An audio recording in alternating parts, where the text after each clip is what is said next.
All right. Hello, everyone. Cool. Huh.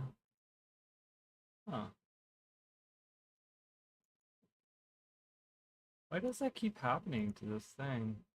I keep having this thing. A little sunset keeps going bye-bye. Oh. I got moved behind. Got moved behind. Okay, whatever. Anyways, hello, everyone. Oh, my camera also. Sorry, guys. I had to restart my computer. And it usually messes. I was wondering why it was so bright. Oop, hold on.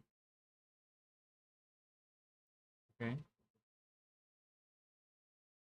What the frick is going on?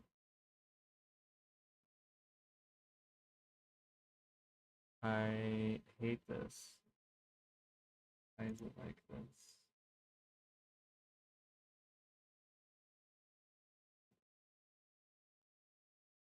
It's such a low quality. Why is it so bad?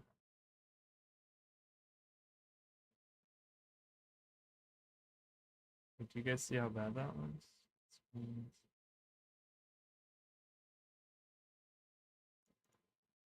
There we go. There we go. Better. Alright. God, I always hate when that is like the automated setup is always that I have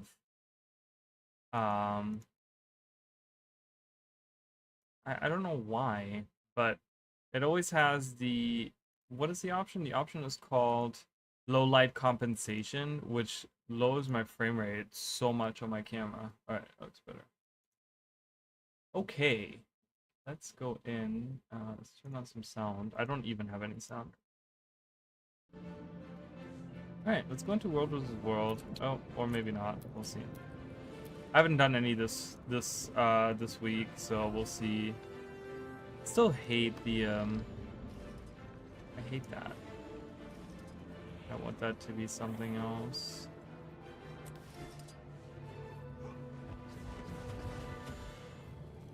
Alright, we can activate the viewer. Okay, what do I have disabled here? Chat box is there.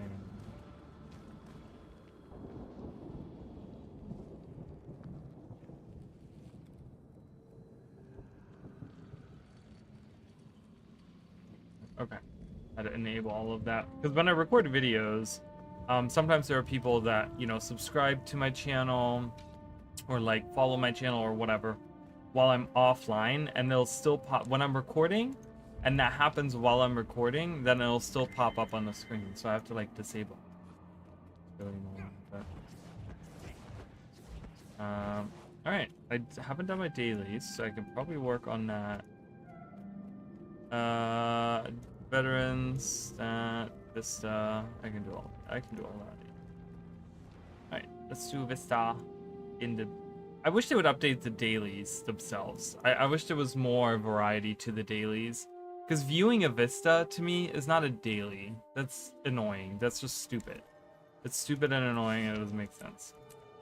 Like, give me something else, you know?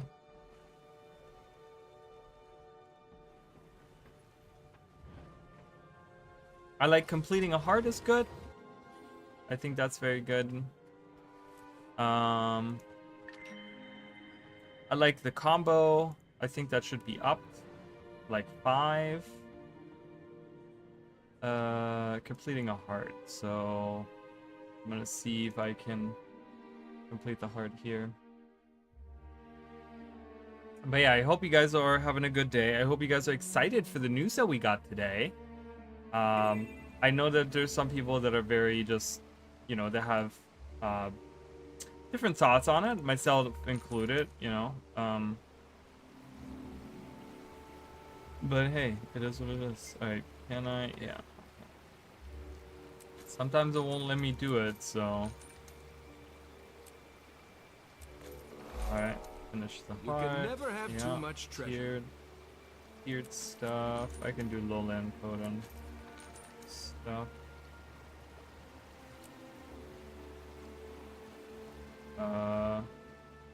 7 stacks. I can do another part, which I don't know which ones I've done all the tiers of and which ones I haven't. Not that I really need to do that, but I thought about that the other day. I was like, I have so many of these little heart items, but I can't. But I don't ever use them. Hasn't she? Well then. And I see. I'll leave the two of you to your training. Obvious now, isn't it? How the time spent nurturing her has been repaid. First by that's earning fully her trust, upgraded then there. her respect. I realized the other day that it's actually this is actually really good to have, because when you open these chests, you actually get extra stuff out of it, which I didn't know for the longest time. So I've been opening these. I've been getting so much stuff out of those, and I didn't realize that actually when you look in there, stack 4 has gain unique. No, actually stack 6 gain additional collectible coins from the caches. And gain additional unique map materials from code and caches as well as stack 4. So 4 and 6 both increase the drops from those chests, which I didn't realize. I mean, I probably knew that a year ago when this game came out, or when this expansion came out. I had no idea. I totally forgot about that. So I was like, oh man. I can do. Urge to kill rising.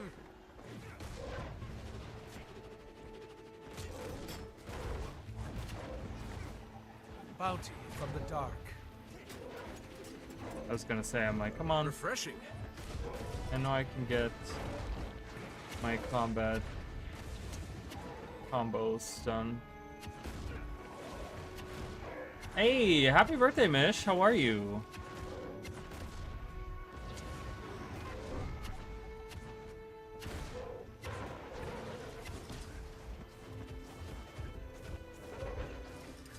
How was lunch with your dad?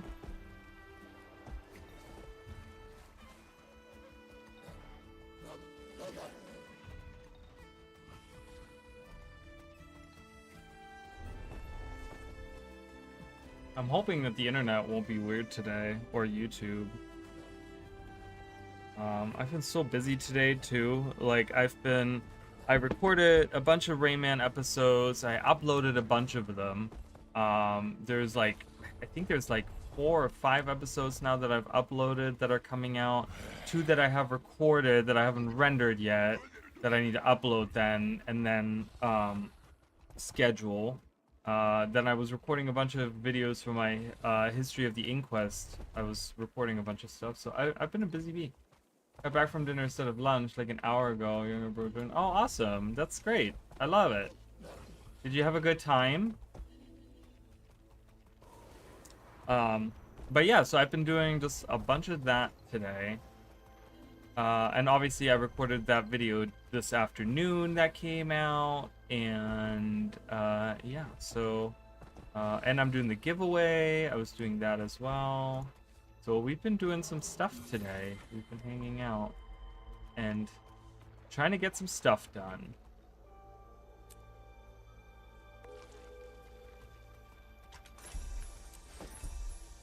Was a decent day, good meal, finally got all night. Not awesome, that's great. I love it. That's exciting. You said you're getting a controller for your birthday too. Did you get that? Did you get your controller? I want to invest in it. This one that I have is actually not bad. I actually really like it. And I might want to get, I'm thinking of getting another one just to have a backup at some point in time, not right now.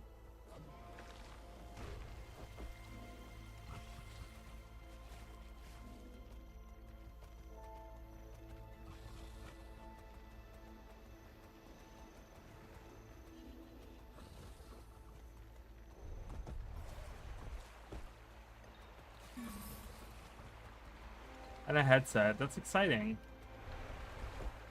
Get a controller next month. That's fine.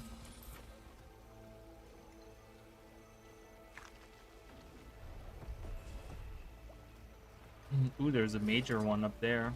I need to get more. I need to get more keys. I keep going through them so fast. But I've just been getting.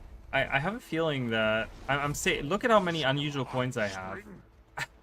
I have 6,000 unusual coins. Because I don't buy anything with it. I could get like rings and stuff like that. If I wanted to, but I haven't really worked on new characters or anything. And obviously, this is the period of time to where I kind of weighed on like, okay, are we got like which elite specialization is going to be good, which character am I going to be playing and stuff like that, like what new builds do I want to work on.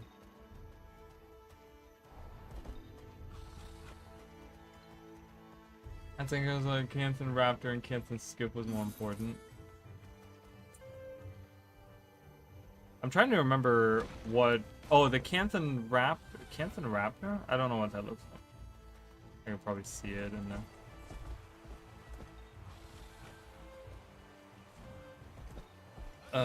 Why did I do that? Let's see. The Canton Raptor?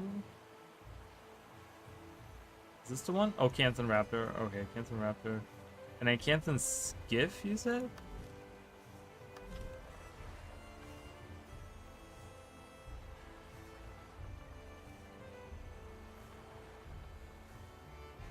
Is it just a regular, like... I don't know, they don't have that many JTech.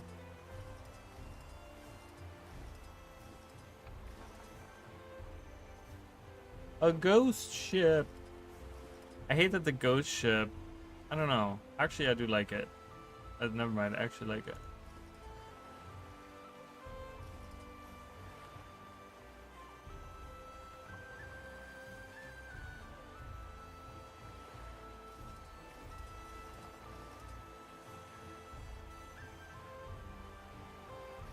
Still my favorite.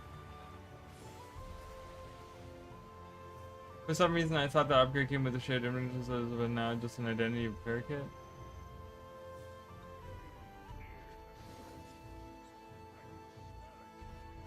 Which one? Doesn't, like, did you get an expansion or something? Because doesn't every expansion come with a slot?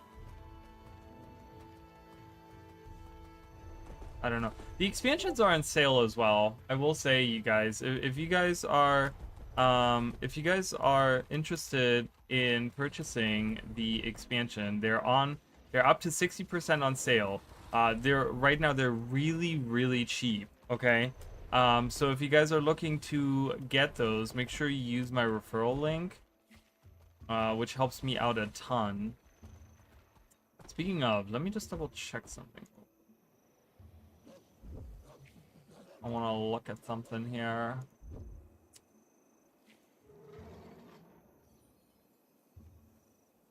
Okay, yeah, let's consume. Ooh, someone used my free-to-play link. That's so nice. Thank you, guys. Thank you. Like I see when people use my link, so I will tell you guys. So whenever someone uses my link, I always like, oh yeah, it's very kind. Hey, the EOD Deluxe was a great deal. It's really good. It's really good. Like right now, the I want to say, so you can buy the I think the hold on. God, shut up. I hate this. I hate it. It's the worst aspect of where Guild Wars 2 has gone in the I'm just gonna shut up while this code in this. It's freaking annoying. I absolutely hate it. Okay. If you go into the shop right now, so Janthia Wilds is 19 bucks. 20 bucks, I'm sorry. Secrets of the Obscure is 30% off, is $17.50. Yes, we're traveling. It's $17.50. End of Dragons is 18 bucks, and both Heart of Thorns and Path of Fire, which is like the best deal ever, is $12 right now. $12. That's so cheap. So cheap. Like, you can't get it better than that, honestly. So, but yeah, that's definitely... We only have one more day remaining. I gotta at least finish wood, which I'm definitely gonna do tonight. So we're gonna do a little bit of World versus World until I'm done with that. But yeah, it's really cheap. 12 bucks for both Heart of Thorns and Path of Fire. That's like a steal. Honestly, with all the content that you get with that, oh man, like Heart of Thorns alone is worth $12, but you get a whole nother expansion with it.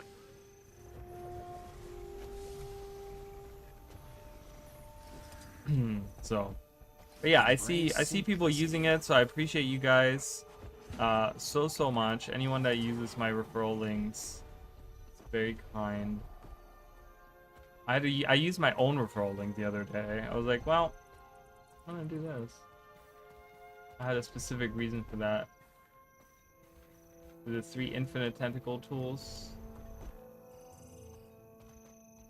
on a nearly yearly basis. Yeah, you'll probably see it again for Christmas or something. They'll probably have another sale again, I'm guessing. Where is the commander? Oh, there. Being a green commander in green is kind of annoying, but...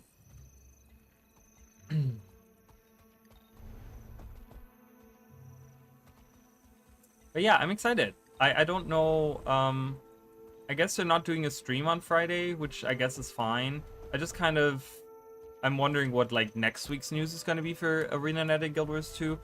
Today's news was kind of so-so, for me personally, right? I know that probably affects many of my viewers. I probably have a lot of veterans watching and stuff, so a lot of those people are probably excited at the prospect of having updates coming to raid systems and stuff like that, which is, you know, understandable. It's just not super huge on me. I don't know if I'm going to use the quick play button. We're going to have to see how it works out. Again, throwing 10 randos. Oh, great, really? Teleported out of here. Throwing 10 randos into a raid encounter, you know, strike raid encounter, or raids by themselves, I don't know if that's such a great idea. So we'll have to see how that all works out, because I don't know how that would work out. I don't really know. So we'll have to see. It's working out for tier 1 fractals because the power creep has really taken over that content, but I don't know for the next expansion after Visions of Eternity, but thankful that's not till at least August. You're all over the place today, Mish. What's going on? Is age catching up with you? Just because you're older now, everything's catching up with you? Is that what's happening? Like, first you got the name wrong, then you got the year wrong. I can't join that squad. How annoying.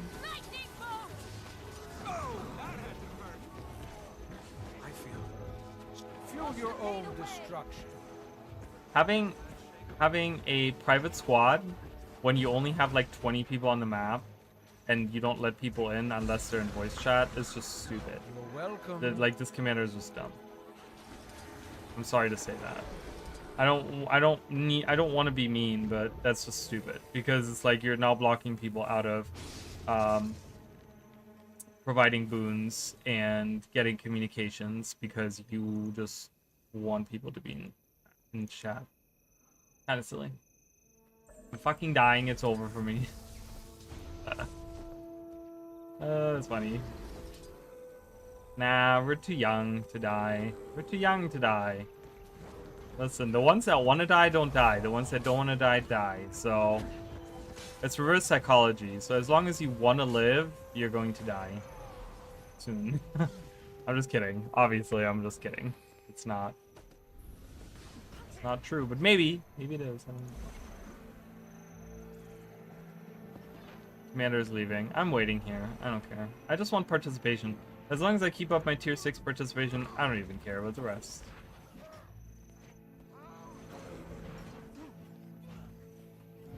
Refreshing. I hope you guys are liking the Rayman Redemption playthrough as well. For the record. Like I said, I have a bunch of episodes recorded that are releasing. I have one coming out, I want to say tomorrow, one Friday, one Saturday, one Sunday. I think so. I think every single day, starting tomorrow, we'll have an episode of Rayman coming out. And then I have 2 episodes that I need to... Wash the pain away. then I have 2 episodes that I still need to render and upload. They'll come out sometime next week. Oh, incoming. Incoming. Uh-oh. Stay tight. Armored up.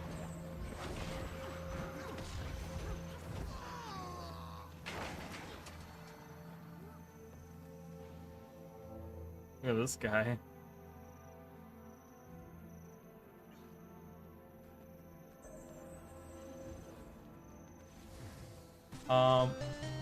I do want to live, so uh-oh. Part 4 being an hour was a surprise, but a welcome one. Oh, was it an hour? I think it was like right at an hour, wasn't it? So it's funny because the ones that I recorded today, I was like, I'm gonna cut these kind of short because I meant to not do an hour. I don't want to do hour-long episodes because I always feel like that kind of scares some people away. They don't want to commit to watch something for an hour. So I'm trying to stay like under an hour. I want to stay at like 30 to 45 minutes around. And I feel like many of the episodes that I have been releasing have been coming out like closer to an hour rather than like staying at 45 or even 30 minutes. So I cut a couple of them kind of short today where they were like at like 30, 40 minutes, something like that. So I was like, okay, I gotta kind of balance it out a little bit. But it's like I know that many you guys are fine with watching like an hour and stuff like that, but I'm trying to get new people in there as well, and I feel like it's a little overwhelming when you have, you know, a person that you've never watched, a Let's Player, you know, or someone doing a Let's Play. I'm not a Let's Player, but someone doing a Let's Play, and their videos are like an hour long. It's because it's a commitment, right? Like to watch that. So, yeah, I don't know. So I've been I was like, okay, I gotta kind of do it. But yeah, I put up the poll for you guys to vote on to see which game you want to see next. And like I said, I have. Oh, how many do I have?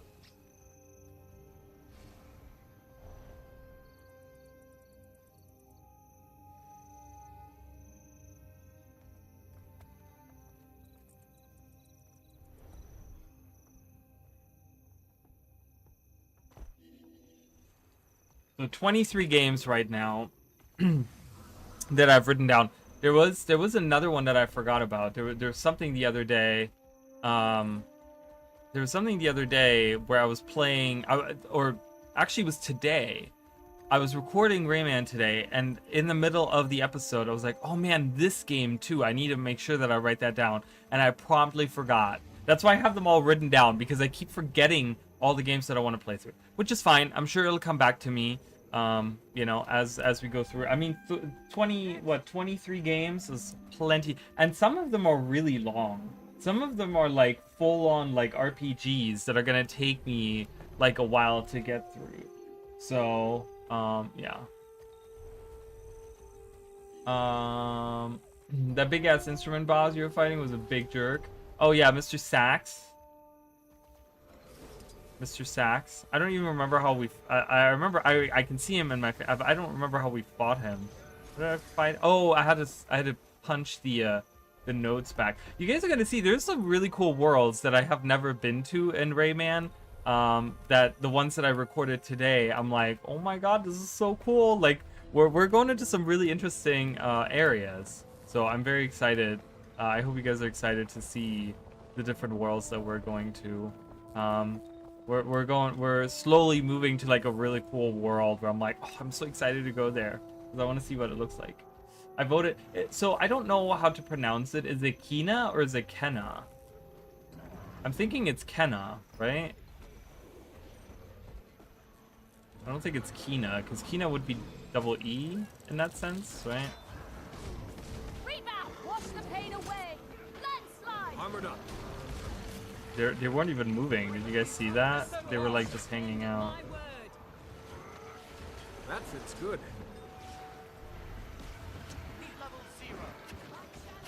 Stalwart! Dauntless. Concentration.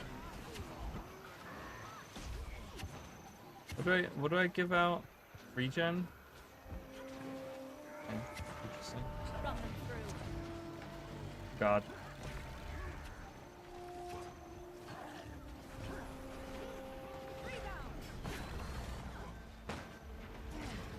That feels good. I A channel gift rock and from the soil. shadows. Rebound. Structural integrity compromised. Kenna? Yeah, when he defeated them, they would bounce ricochet back at him. Yeah, that's right. Brilliant The effort. low notes the note enemies. Yeah. But yeah, most of the games that I have on my list all have really good reviews. There's no games that are like badly received in any shape or form or anything like that. Those are all very well received games, except for Zero.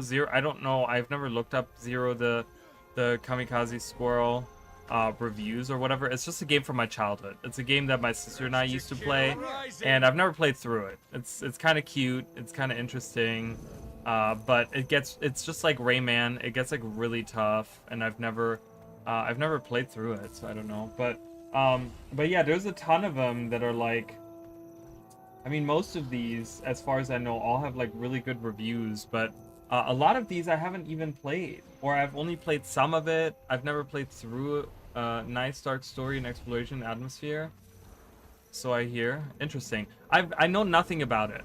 So if that's the game, once I play through that, that'll be a completely blind playthrough. Kamikaze Squirrel. It was not well known, you know. It was in the age of like they were trying to come up with some kind of weird mascot. But the thing was that for Sega, that was Sonic, right? Sonic was the mascot. Zero is an interesting game. It's just a platformer. It's just a platformer where you play and you go around and you're like a little ninja. You throw like ninja stars, and he always says like "wow." He always says that or whatever. Like there's like he's just like kind of a ninja, but he's a squirrel. And he goes and he has to defeat some dude. I don't know. It's just a whatever old-timey game, you know. I probably wouldn't even have that many episodes.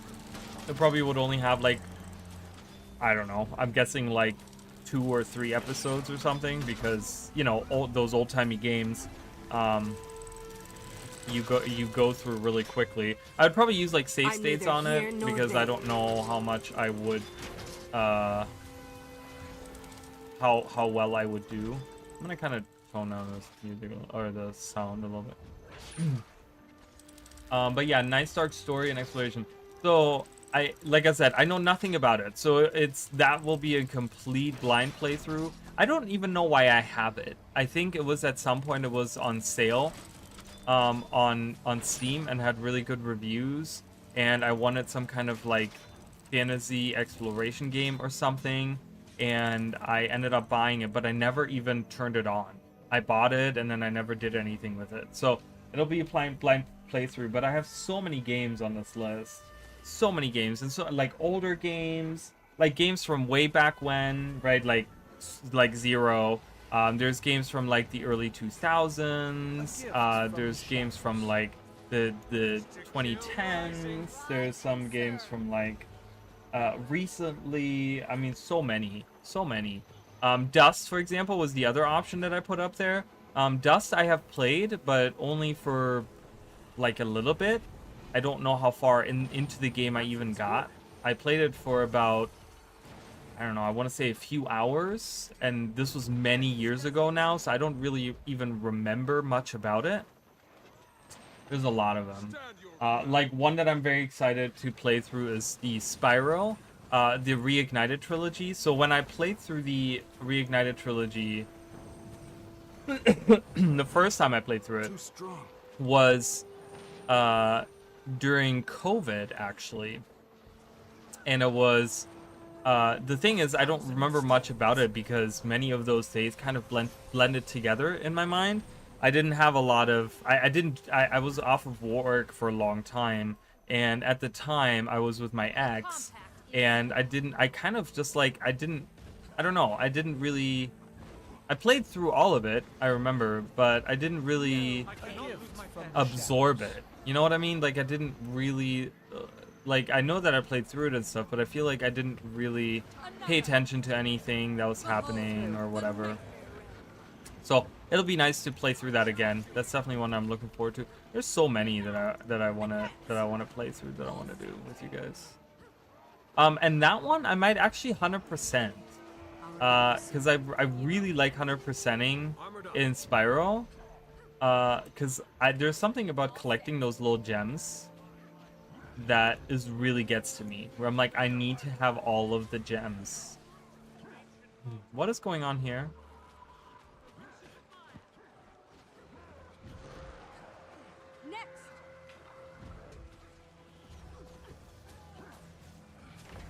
Yeah, it's like a mix of Ocarina of Time and Banjo-Kazooie, but with better combat and better collectible collections and more emphasis on the story. I love it. I mean, everything about it sounds great to me. I love that. I have another game on the list that I think many of you guys will really like. It's called Elliot Quest. I've never had anyone talk about it, but I've played Elliot Quest before. The problem is that anytime I play Elliot Quest, I play it for about like 2-3 days. I don't play all the way through, and then I stop playing it. I forget that it even exists, and then when I want to go back into it, I don't remember anything about the game. So again, that's going to be a game that, you know, if I sit down and play through it, obviously I will know about it, but I've never played through it. But it's super fun. It's very Zelda-esque, old-timey styled. It's a newer game. I don't know when it released, but it's super fun. Has some great music in it.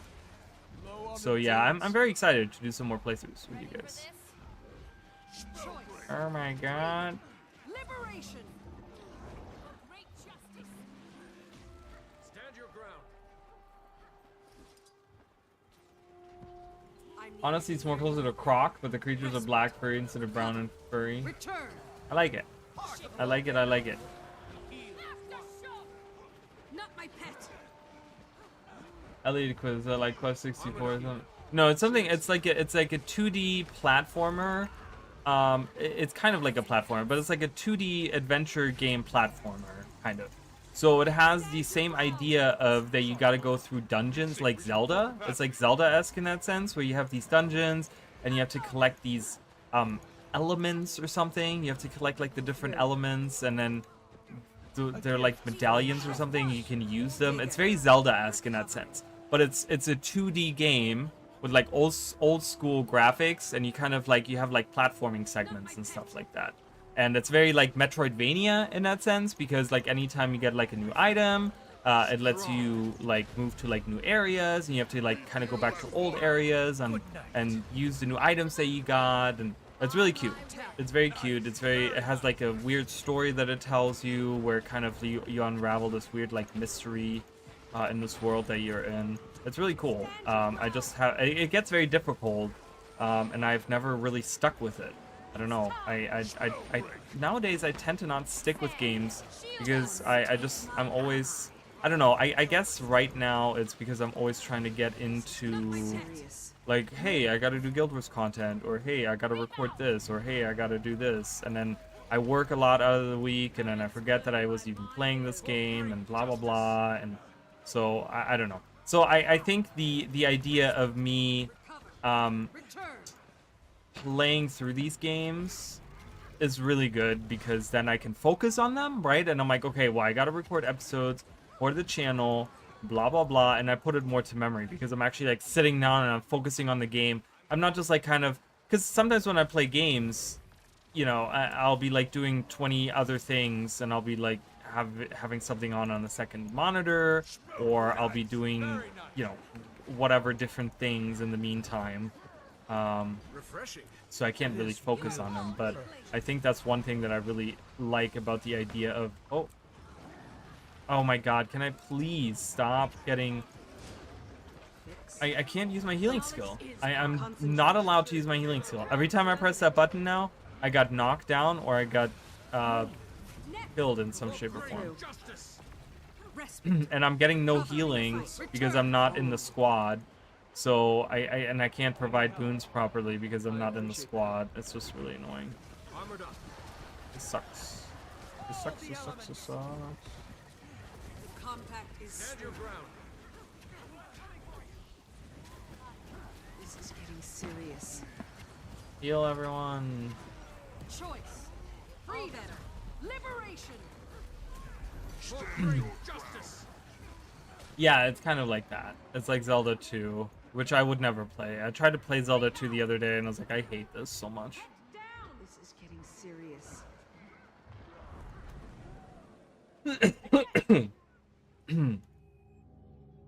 I keep coughing today. All the episodes I recorded today, I was like coughing.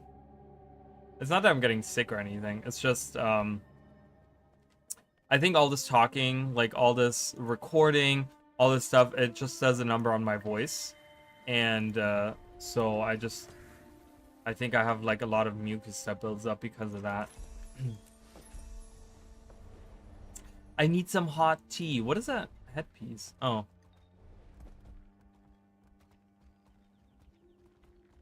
Badly needs a remake. Yeah, a remake would be cool, but the way that it is right now is just really bad. It's just such a bad game. The controls are so clunky. Everything about that game is just so clunky and weird, and ugh, it's just so old-timey, you know? But I'd love a 2D Zelda game. I would love a 2D Zelda game, like a platformy. I could totally see that being a thing, but you know, I don't know. I just, we haven't heard much on Zelda in general, right? Like after what, Echoes of Wisdom, we haven't really heard anything yet. So I haven't played that either. That's maybe a game that I want to play at some point on the channel as well. I don't even own it, but maybe if it ever goes on sale, if I can find it on sale somewhere.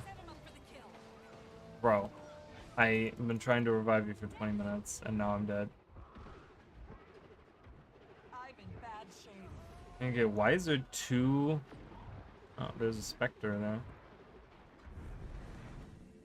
3, 2.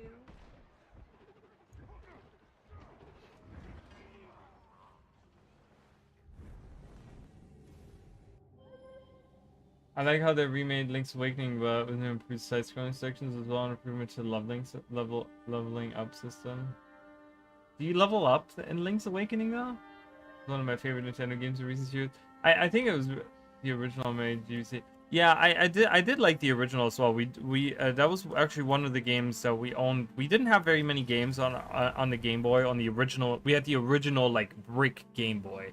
I got many years later. I got a Game Boy Color for myself because I wanted to play Gold and Silver, Pokemon Gold and Silver. But yeah, we only had like the gray brick Game Boy for like the longest time, and we only had like a few games for it. We had like Super Mario Land, we had the Simpsons game, we had the Zelda, we had like a couple of others. We didn't have a lot of games for it, but that was one game that I really enjoyed too, and I really like Link's Awakening, the remake they did. I thought it was really cute.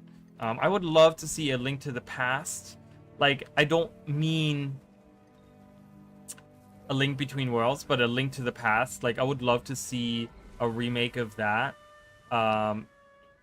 for, like, a big console. I think that'd be really cool.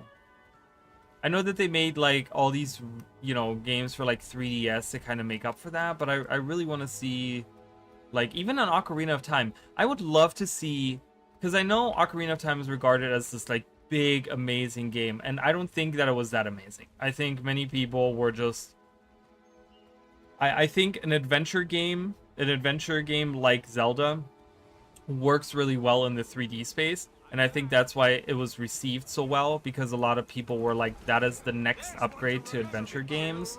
And I think Zelda Ocarina of Time was just a game that heralded that in that era. So I think it's just regarded so well because of that. But I'm gonna be honest, I don't think it's that great of a game, but I could totally see if they completely remade it with like the same story and the same ideas of like doing the same dungeons and the same characters and the same overall like everything, but they just changed the dungeons and they changed the overworld to be a lot bigger and a lot larger, and obviously like new graphics and stuff like that. That would be a really good game. I think that would hit so well. People would love that. No, I'm saying if they remade. Oh, they could make it overall look like the Link's Awakening does, and improve. Oh, I see what you're saying. That would be cool. I would like that. I thought after the Zelda Wisdom game, a remake of Link to the Past using the same Link's Awakening engine was coming, but who knows? Yeah, I don't know. To me, that is that game just has a special heart and a special place in my heart. And obviously, I think A Link to the Past for the time was a really good game.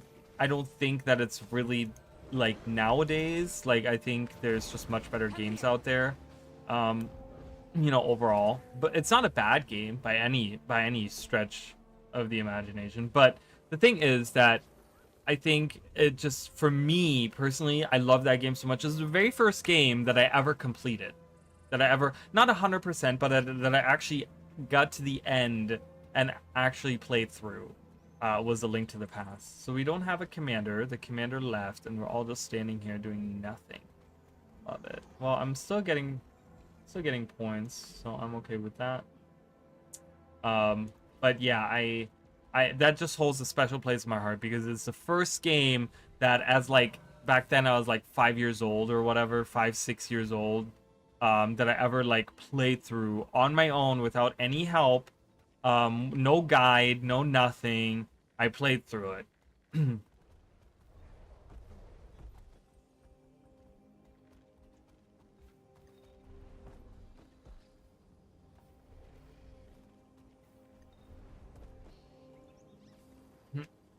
So it holds a special place in my heart, for sure.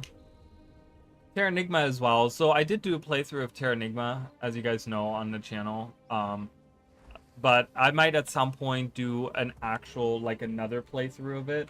I'm not saying this year, I'm not saying next year, but at some point I would like to do another playthrough of it. And actually have it where I'm not streaming, and I'm just doing, like, episodes.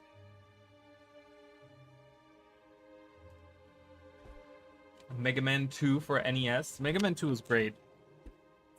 I never really got into Mega Man. I don't know why. I don't know why. I was never a huge fan of it. I understand the importance that it carries as a game, as a, staple of the gaming universe or whatever, right? But I think, I don't know. I personally don't like it. Just my own personal thing. The music is fantastic. I listen to Mega Man music all the time. I have so many of those tracks that people have like covered and stuff on my Spotify. Look at them. Look at them fighting. Oh no, little friend. You'll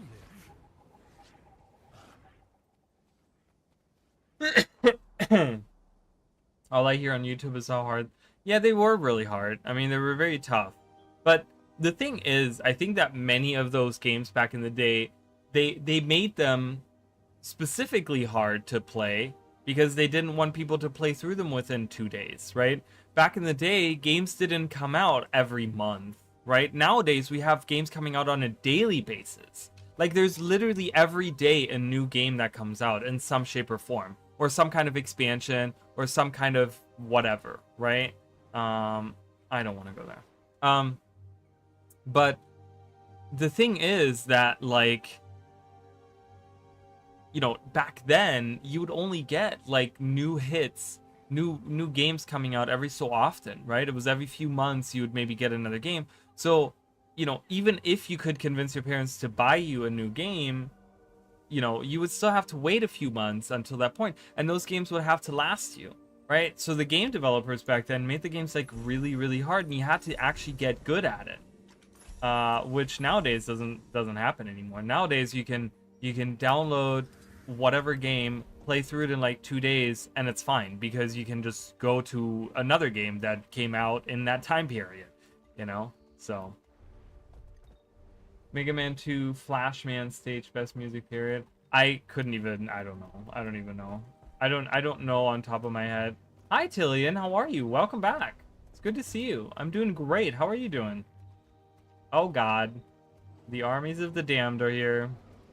Mr. Blue Knight, you're gonna die. Oh, it's because you have the Apex skill, that's why. Elite Apes. Oh boy. Sharp blades, sharp mind.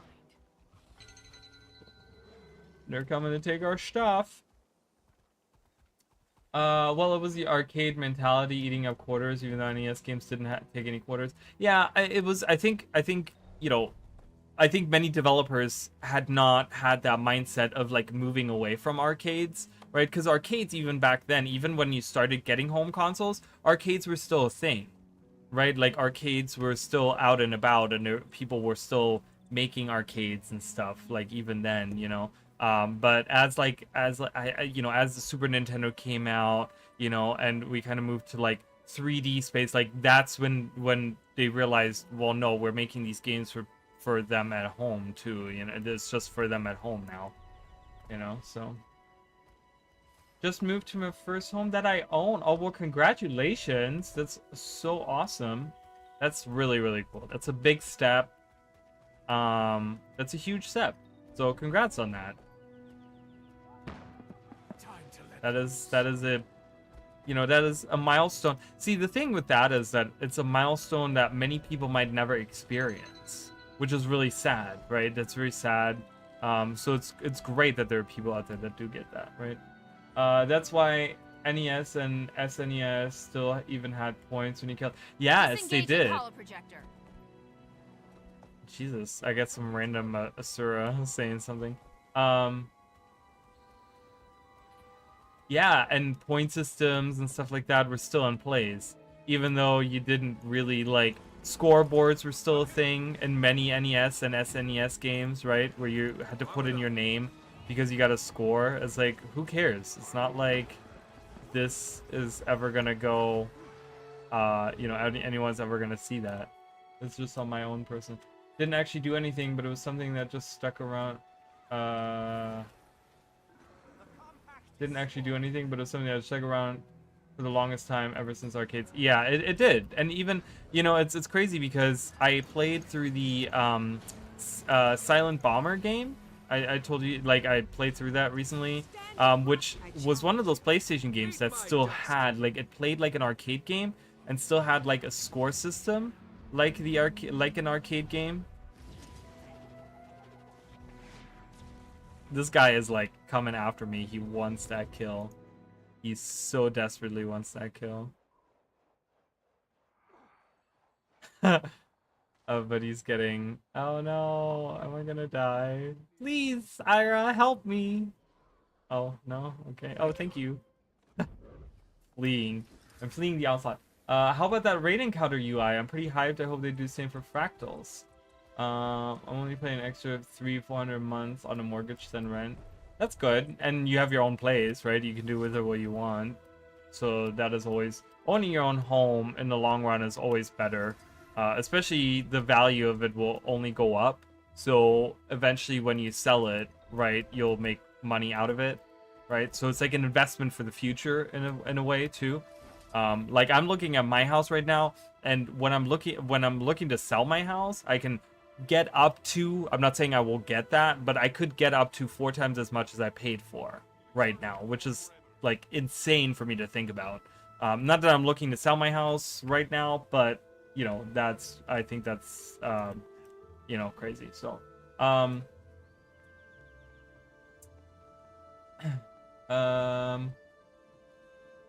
so the raid encounter, I'm pretty hyped. I hope they do the same for fractals. So we were kind of talking about that, and obviously, you know, I released a video today talking about it, right, where I kind of reviewed it.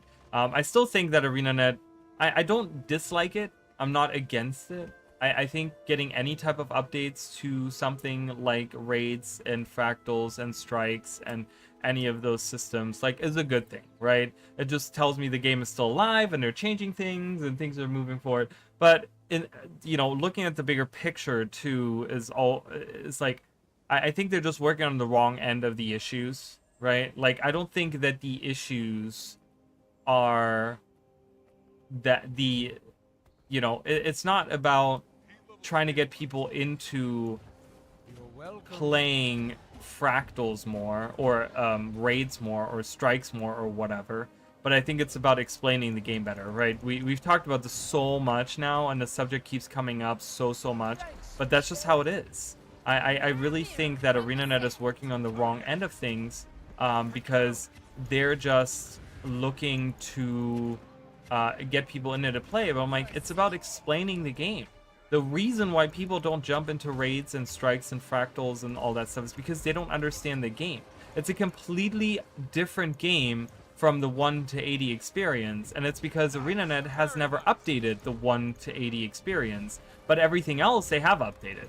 The end game, they've updated that, right? They've changed the end game and stuff. So yeah, I'm excited. I'm not against it, but I'm saying I think to really, I'm gonna be honest, I don't think that updating this UI and adding this quick play is going to get more people involved in raids or raid encounters. I don't see that happening. I don't at all see that happening. A gift from the shadows.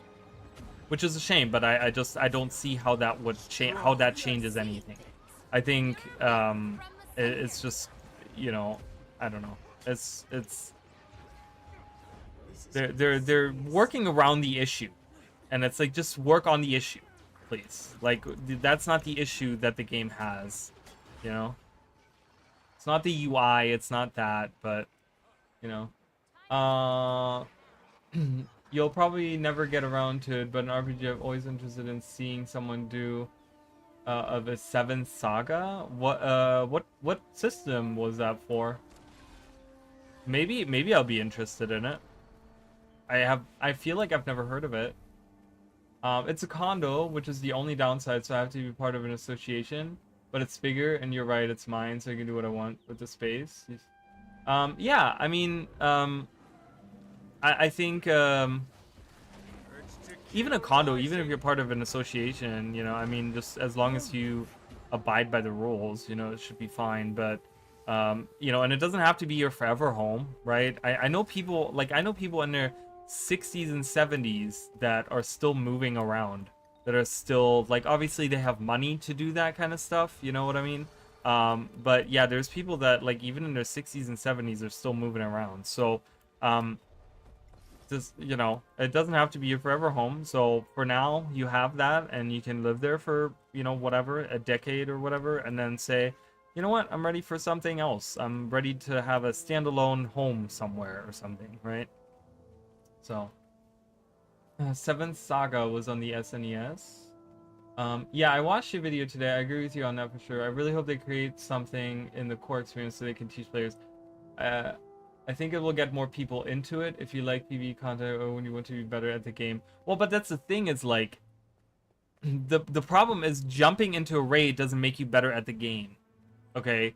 It just gives you a bad experience, because you're just gonna get people that are wanting to go in there, and that expect people, like 90% of the people that are not doing a training raid are they're expecting you to understand the mechanics of the raid or the encounter or whatever, right?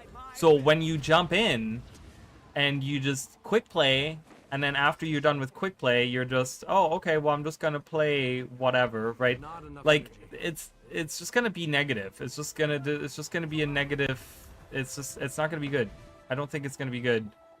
It's gonna get people to play more, but it's not gonna fix the problem. It's not gonna make the player base better. The goal for ArenaNet should be to make the player base better players. I'll revive you soon. That automatically makes all the content more accessible. I choose Did we not have a commander? I always hate that. Why do you put up a commander tag for 3 seconds and then put it back down? Like, be committed if you're gonna be a commander. That's so silly.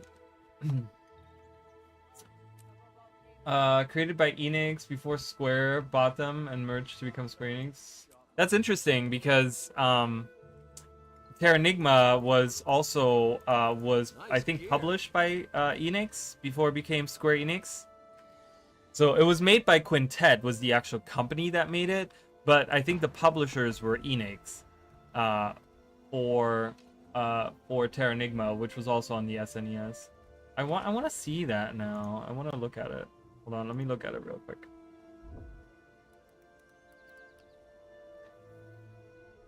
Ooh, it looks great. It looks really cool.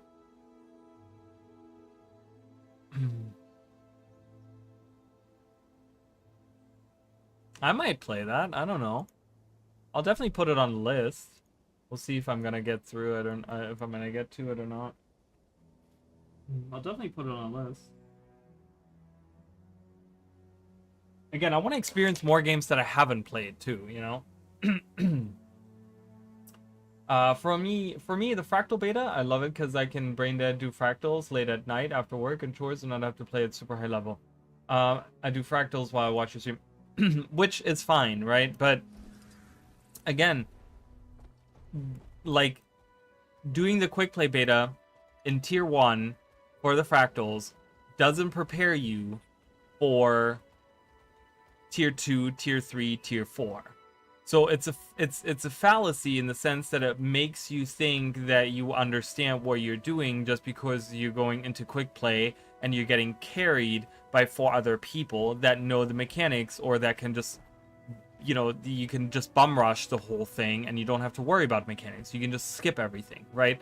It's not explaining the actual game. That's the thing that I liked about the fractals so much, because the fractals were almost self-explanatory dungeons, right? Because you do tier 1, which is super easy with power creep. They're super simple now, and you go through them and you know, you do them with people that are also on tier 1, right? So they're all new people, right? And you go through them and you're slowly learning, okay, this is what we got to do. Like when you think about the uncategorized fractal, for example, right?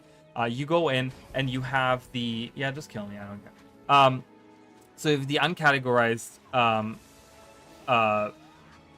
fractal, where there's that one boss fight where you go into the room and the fans are, you have to turn on the fan, right? So you learn that, hey, you have the fan running, you have to have the fan running or you're going to constantly get poisoned, okay? But then as you go to higher tiers and as you move on, you have to actually distribute the crystals, and you have to actually put the crystals in the side thing, right? So it's these dungeons that have this progression system built into it. And I love that. But with quick play, specifically with the beta and the rewards that we've been getting, it's just a bunch of veterans jumping in, rushing through, not explaining, not saying anything, just rushing through. All these people getting their personal fractal level up to 25, thinking, oh, I'm going to go to tier 2. There's probably better rewards, right? And so they jump into tier 2 and come to find out they know nothing about anything.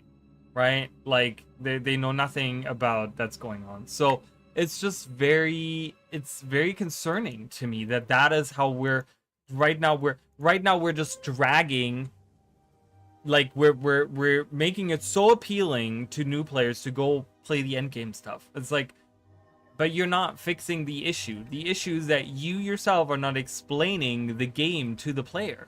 And they are not understanding. So we have one member of the Discord, Massey. Massey was saying today that they went through and they've been stressed out. They've been doing the fractal beta. They've only been playing for a few months, and they've been going in doing the quick play beta because they've been wanting to get the rewards, and they're like, it's really stressful because people are just running through. They have no idea what's going on. They're just doing this stuff. Same with my sister. My sister has never really played beta, fractals. But I told her, play the quick play beta because you want to get in on the rewards. You want to get that legendary arm piece, right?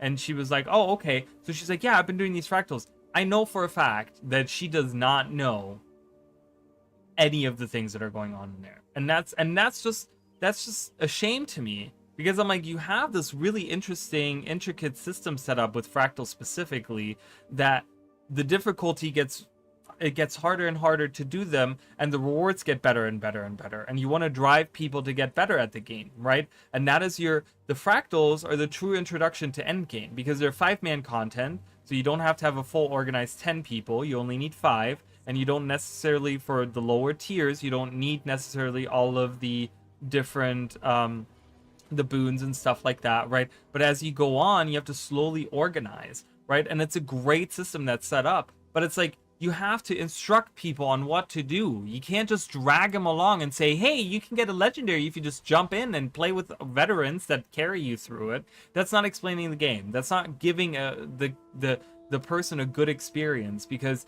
I can guarantee you that many of the people that are new that are going through this, they're not going to get anything out of this besides the legendary gloves by the end of this. And it's I don't know. I think it's a shame. So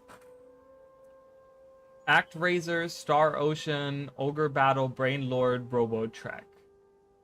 Right, so many. Act Razor? I don't even know what... I've heard Act Razor before. I don't know if that's... Act Razor? Oh, yeah. That's not a game I want to play. But I do want to play the others in the series, like Illusion of Gaia and Soul something. What is the ones that came before Terranigma? Terranigma was part of a like an unofficial trilogy that was called the game is the third entry in an unofficial trilogy of action role-playing games created by Quintet, also including Illusion of Gaia and Soul Blazer, which both of those I really want to play. So definitely those are coming on the list as well.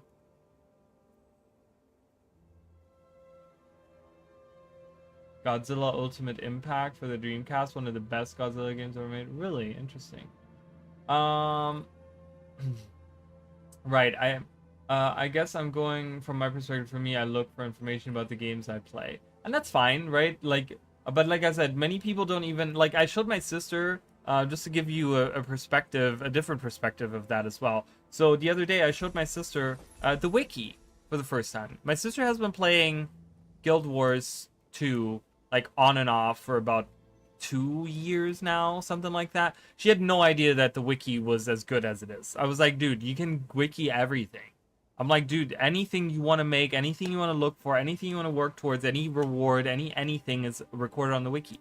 And she's like, oh my god, that's crazy. I was like, yeah, you can do that, right? But first of all, we shouldn't have to look at outside sources to understand the game we're playing. There should be in-game sources that explain the game to me, okay? That should at least tell me the most basic of features in the game. Obviously, things like builds and stuff like that, obviously you're going to be looking that stuff up. You're going to look for videos and stuff. But at least the most basic thing, like dodging, defiance bars, what conditions do, what boons do, like all these things, should be somewhere explained in the game. I shouldn't have to look up what all the stats... Like, that's the thing. The stats aren't explained anywhere, right? Power increases attack. Okay, cool. But how does anything calculate for anything? You have all these numbers, and I can guarantee you that 90% of these numbers mean nothing to anyone. Like, they don't mean anything to me. I have no idea what any of this... Like, vitality, I understand that this is what my health pool is, right?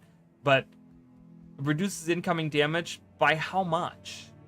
Like, armor is toughness and defense put together. Reduces incoming damage by how much? Like, none of these things are explained. Okay, so that's kind of where I'm going at. But do you think Arena is going to do a "this is how the game works" instance or something like that? I mean, I want to see something like that. I think we're at the point. The thing is, the game never needed that before. Okay, because back in the day when the game came out, our end game was dungeons, and there was no 10-man content instance, right? But then they added raids, and they added strikes, and then they added more things, and they added challenge modes, and they added legendary modes, and they added, like, you know, more, they added defiance bars, they added quickness, they added alacrity, they added all kinds of, you know, they added new, the special action key. They added all these systems into the game. So it's like, it's fine that, you know, the core game, if we didn't have any of those things that I just listed, you wouldn't really need a tutorial, because it's not that hard to understand the game from that perspective, right? From those things. But you keep putting on all these new things, but you're not explaining it to anyone. You're just adding it into the game. And that to me is just, that's where I think we're failing at. And that's, I think, where ArenaNet is really failing at hard. And I think that they need to definitely look at that. I think they definitely need to do that. Whee! Please don't attack me. Zigzag run. No. Eat my dust.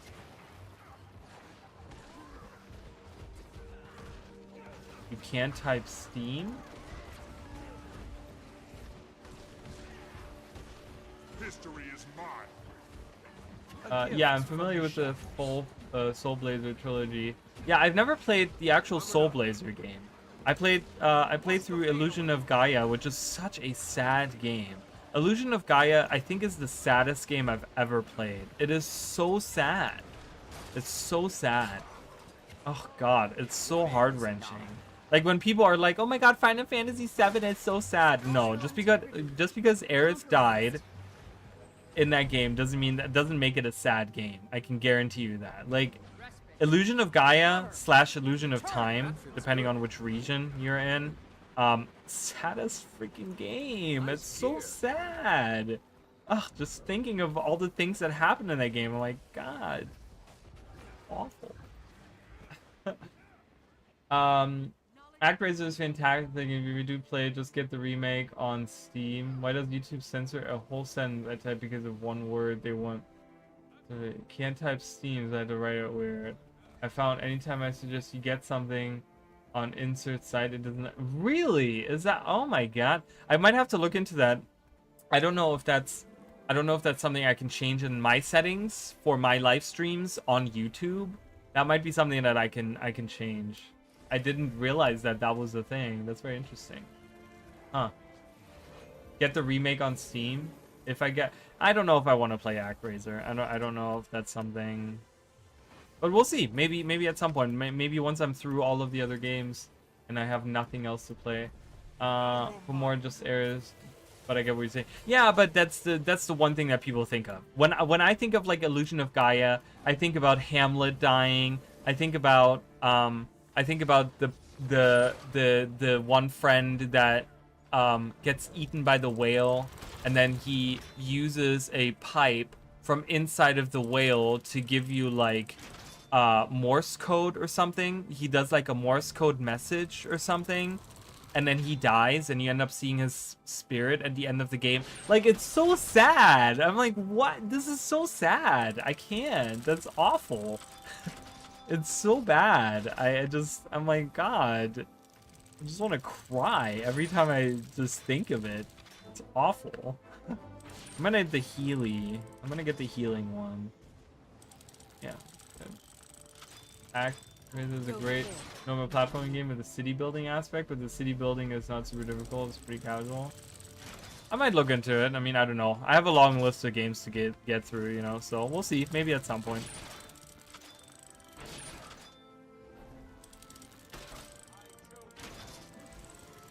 You can join the squad finally, and let's go in.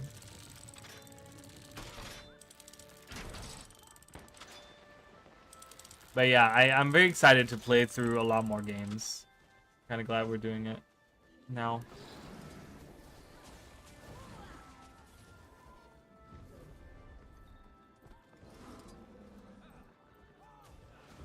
For the record, you've been struck. Drown in my power. I wield great wisdom.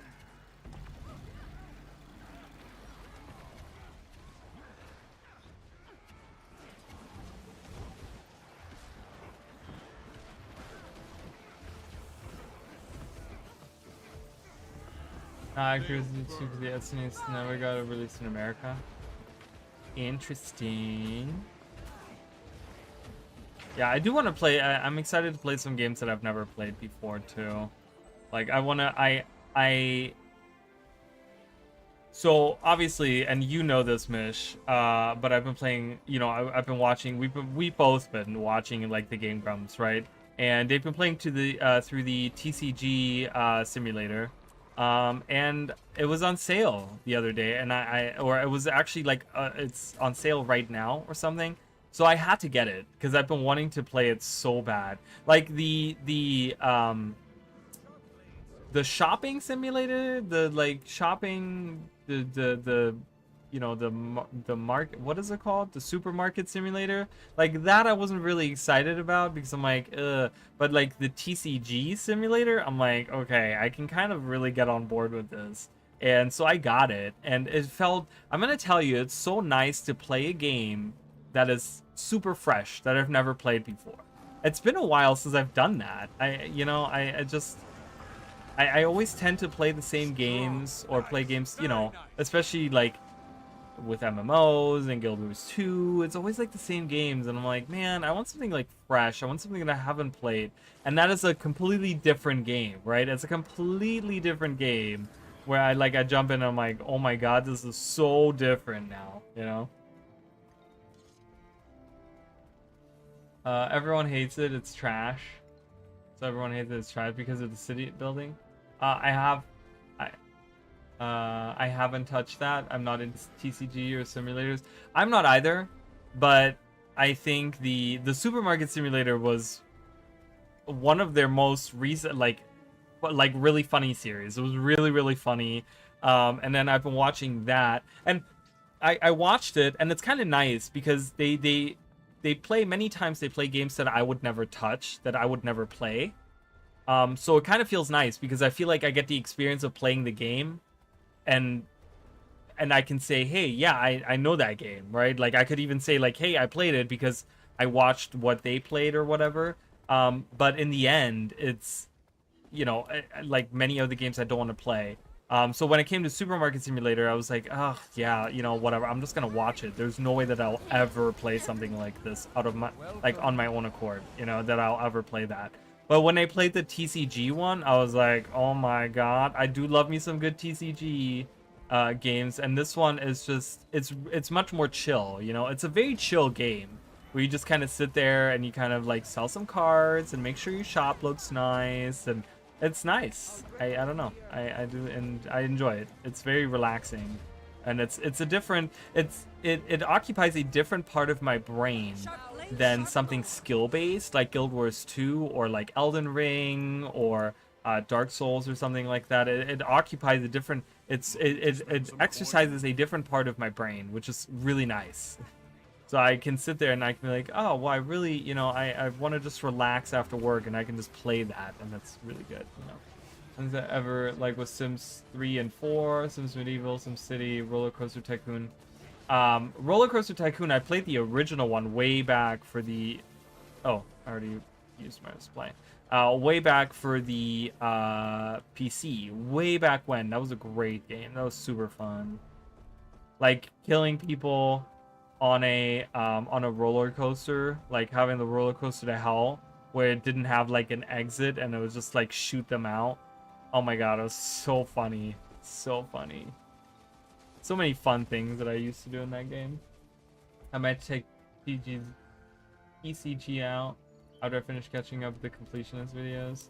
I don't know. I haven't watched any of the completionist videos, but I've heard really bad things about him that have been in the media, and ever since then I don't want to ruin it for you because I get it, right? Like I hate having, but I heard really bad things about him, that he's been doing really shady shit, and ever since then I haven't watched any of his videos. I stepped away from that. I don't know how true any of it is, but I'm kind of like, it kind of turns me off from that because there was a lot of accounts of people saying that stuff, and I was like, I don't know if I like that. I don't want to support shady people. 3's perfection, improved on all the downsides of the first 2, and added so many quality of life features. Nice. I don't know if I'll ever get back into something like that. Like I said, TCG simulator, I'll play through that. I'll get a big store going, and but I don't know if I'm not into simulators like that, you know, so. But it's fun. It's a good time.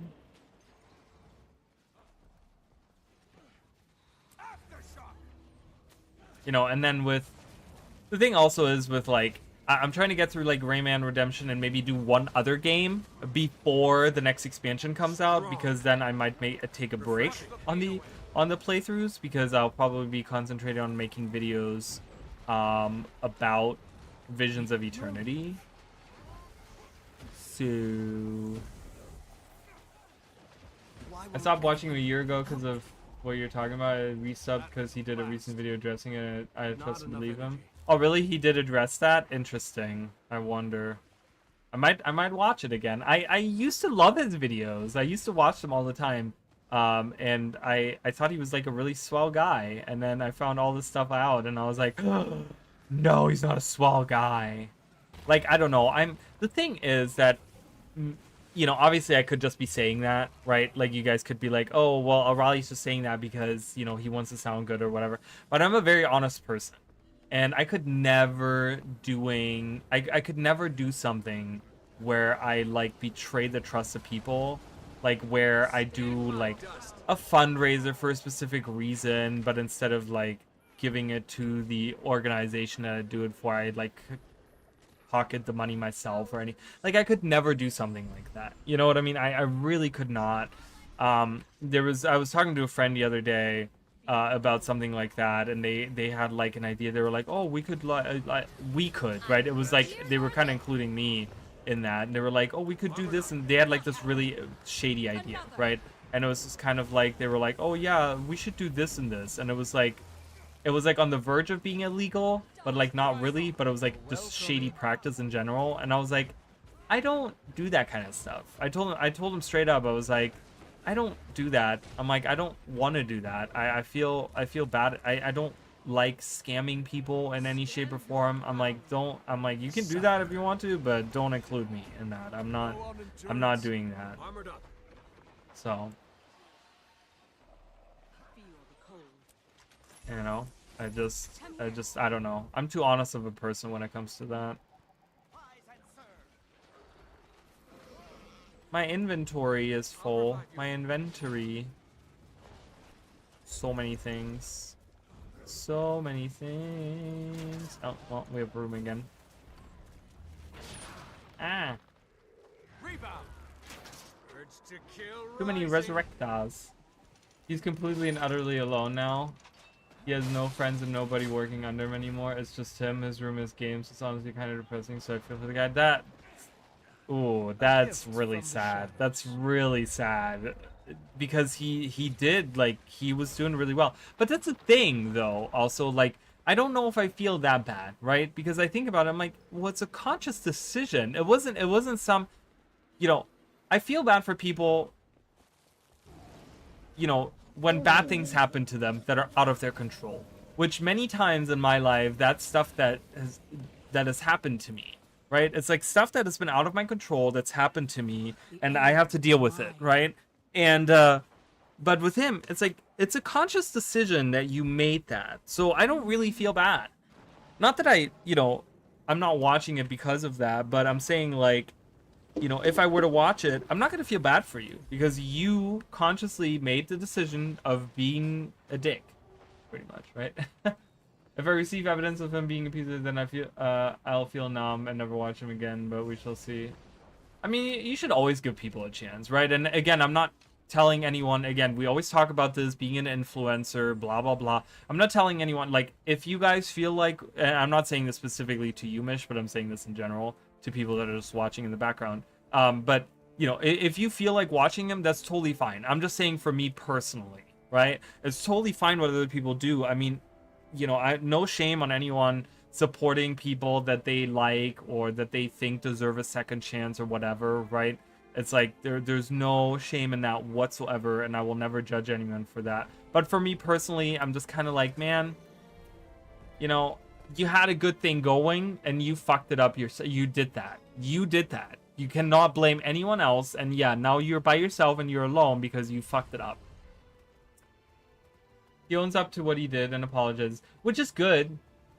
Which is good, you know, and I don't know. I hope that is a lesson learned, and I hope that he can stay on this path and that he can find a path forward where he can get back to the point where he can build friends and he can build up his company again, and maybe do the right thing and really say, like, hey guys, I'm doing the right thing, and you know, and this is, you know, it's, I hope that that'll always be a big, whoa, the teleporter was underneath me and it teleported me back up. I just hope that that's a lesson that he'll never forget. I doubt he will, but, you know, so. So yeah, like I said, we shall see. It's funny that I feel like I'll end up enjoying him the most while the people I'm sub to are failing and making me feel like I can trust him.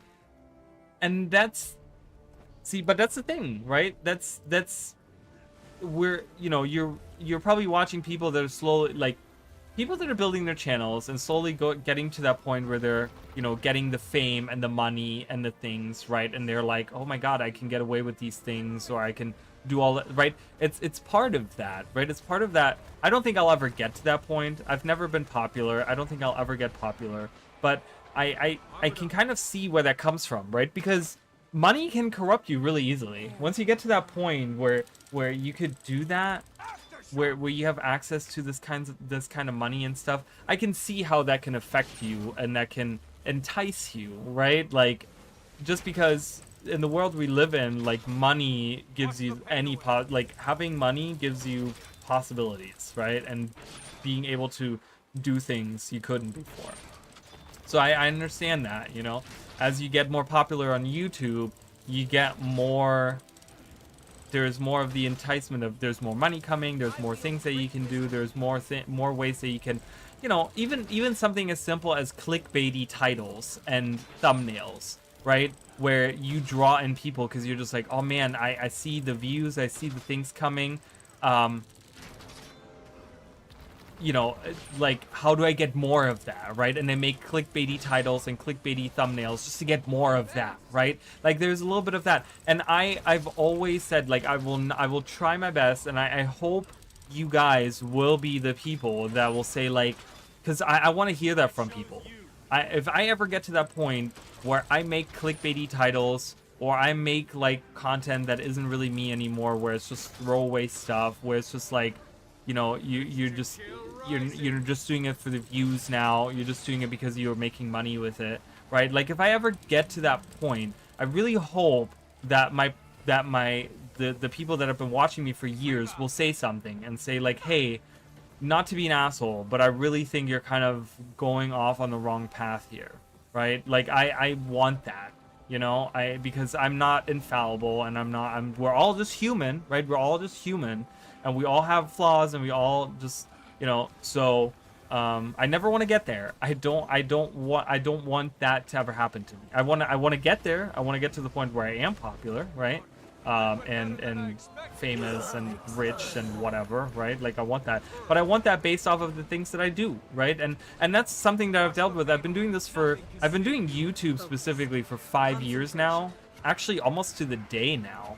I think it's almost to the day, I want to say, that I've been doing YouTube. It's sometime around this, in 2020, sometime around like September, October, November, somewhere around that, I started uploading videos on YouTube. I had the channel before then, but I started actually uploading around that time. So I've been doing this for 5 years now, and I've never become popular. I'm still I only have 2,400. Subscribers, because I'm sticking to my guns. I'm like, if the content that I'm making isn't making me popular, that's fine. Then I don't want to do the other content. I don't want to do something else. I don't want to copy other people's content. I don't want to make clickbaity stuff. I don't want to recycle the same shit over again. I don't want to be the guy that's like, oh my god, on stream. Like, that's not me. I will never do that. Like, that'll never happen, right? Sorry, I've just been talking. He does content that I enjoy and doesn't ever talk about drama or bullshit, which is super nice. I like that too. I like that about him. Like all these other YouTubers are doing that I used to enjoy. Can't trust him. Glad you still read it as I can't, even though I typed it wrong. Oh, I didn't even... Oh, I read it as can't, but I knew what you meant. That's why, probably my brain. Well, I specifically call it clickbait, or some guy I watch using a product I really despise for advertising, not just me, many in the comments, and he actually listened and stopped doing those things. Oh, that's awesome. I respect that too. That's good. That's great. I like that when people realize it. That's another thing. I've never gotten a obviously, like, a partnership with a company or whatever. Like, it's never been offered to me. There's a specific page on YouTube, like on my YouTube, on the YouTube studio, where it says like, hey, you can get like sponsors, you can get sponsors and stuff, you can get sponsorships and stuff. Obviously, I've never had anyone wanting to do a sponsorship because my channel is really small, barely anyone watches my videos and stuff, which is, I get it, it's fine, I'm not crying about that. But if I ever get that, I want to do it for things that I like respect and that I use. Like you know, it's gonna be not products where I'm like, ew, what is that? Like I want to have like, I want to do it about products where I'm like, oh, this is a cool product, you guys have to use it. Like, I honestly use this myself or whatever, right? Like, I totally would want to do that. But I wouldn't want to just do it. Again, I wouldn't want to just do it for the money, you know? There might be something in there where I'm like, oh, yeah, I don't know about this, but, you know, maybe other people would like it. You know what I mean? Where I could see the purpose of a product, and I can see, like, maybe this is not for me, but maybe other people would like it, you know, or whatever. So, I don't know. It'd be really cool to do a partnership. I would like to do specific, like a sponsorship or partnership or whatever with a company, or I would like to do a 3 things that I want to do in my YouTube career within the next, I don't know, whatever, right? The next goals for my YouTube career is I would like to do something like that, like a sponsorship or a partnership with like a company, a product that I support, and I can do like an ad for it or something like that. And then the other thing is I would like to do a collaboration with another YouTuber. I've been wanting to do that for a long time, but anytime I try to get someone to do a collaboration with me, it's always like they either just disappear off of the face of the earth, or they are always too busy to do it with me. So I've never been able to do it. And the other one is I've been wanting to do like a charity event. I've always wanted to do that. So those are 3 things that I would always love, like that I would love to do at some point in time in my YouTube career. With other people. I would really, really love that. I think, you know, getting the partnership was the first thing, and it's still, to me, it's still a little surreal to me. It really hasn't settled in. One of the reasons is because I haven't done anything with the partnership, really. Like, I haven't really... Wow, I got gold for that. I just jumped into the last end of that. Because I haven't really done anything with the partnership, right? Like, I haven't really been involved in any of the stuff there. And I'm going to be honest, they haven't really included me in anything either. They haven't, because in my opinion... I don't know. I have opinions about the partner program, but I'm not going to get into it. Not that I hate the partner program, but I think there's some things they could change, and they could do for the better, but I'm not going to talk about that. But yeah, that was the first step, right? But there's like these things specifically that I want to do that are not bound to like Guild Wars or ArenaNet, right? That I would like to do, and that's specifically those 3 things, right? I always call out someone if they use that popular mobile game or if they use G2A, shady fuckery things that I despise. You keep using it for a week plus a lot of stuff. Yeah, popular mobile games. I unless it's something. If it's something that I use myself, some kind of mobile app that I actually actively use, I'm okay with. I would be doing an ad for that. But if it's like a random mobile game that I've never played before, or that I would never play, I'm probably because I get the appeal of mobile games, and I myself have played plenty of mobile games. I'm gonna be honest with you guys, I have over the years. I've played a lot of mobile games, and some of them are good, and some of them are just really shitty and annoying. So, and I would definitely support, one of the ones that I actually like or that I play. What is the popular one?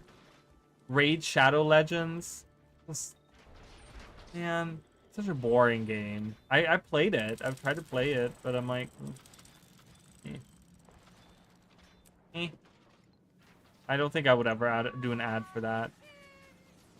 I would like to do, if I were to do an ad for like a mobile game or something, I would like to do it for a game that is smaller in size.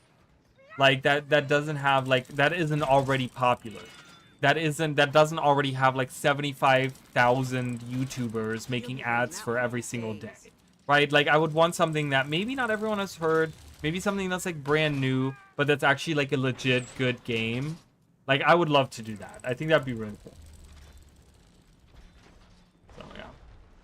Fuck Raid Shadow Legends. I mean, it's just, I don't know. I get it. I get the appeal of it, but it's just, ugh, God, it's so boring. Nothing fun about it. Yeah, I don't know. But again, I'm not huge on mobile games myself, personally. I'm not... I play them once in a while, but I don't play them that much, really.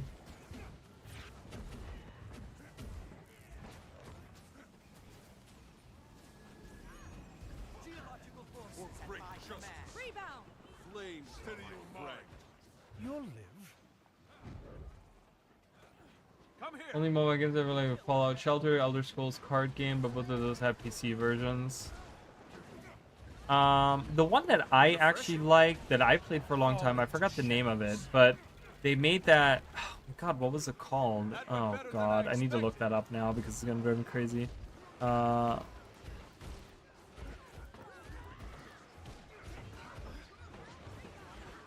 It was really popular for a while, and actually... Is that it? Spell break. Sharp blade, sharp mind. Cleansing waves crash over me.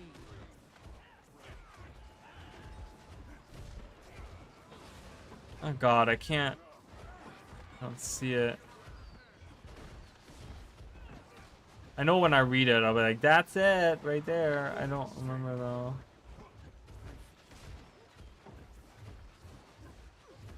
I don't know. Try me. I can't find it. But yeah, there's not been many, I'm gonna be honest. I usually do them to like pass time when I'm sitting and waiting in an office somewhere or whatever. Really? Really? I'm the one that's been chosen. Got it. And I didn't get any credit for that? Oh my God, I fucking hate this game sometimes. You're gonna die for this now. Letting my anger out of me. Dabbled in Diablo Immortal, but the freaking locks and content really suck your soul. I mean, and that's just like the mobile game thing, right? It's just like there's paywalls and there's all these systems in place to keep you playing, and you know, it's all about like trying to keep you engaged and trying to keep you playing and all this stuff, and it's like, ugh, you know, I don't know.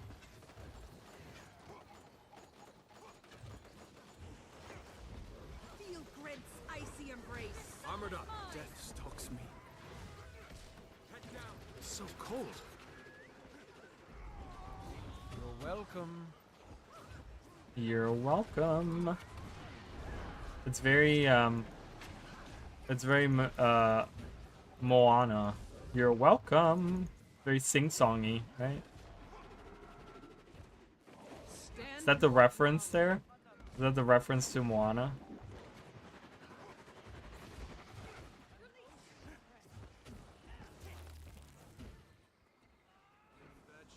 It's the same issue you have. Yeah, it is. It is, exactly. It's the same thing. Like, it's so bad. It's so bad. I cannot. I want to, oh God, I just want to open it up and just show you guys just anxiety and like get you guys through the process that I have of like logging into my account and seeing all the shit that you get just because you haven't played for like a year. Oh my God. And then all these new things and nothing is explained to you and you don't know anything about anything. It's so rough, man. It is so rough.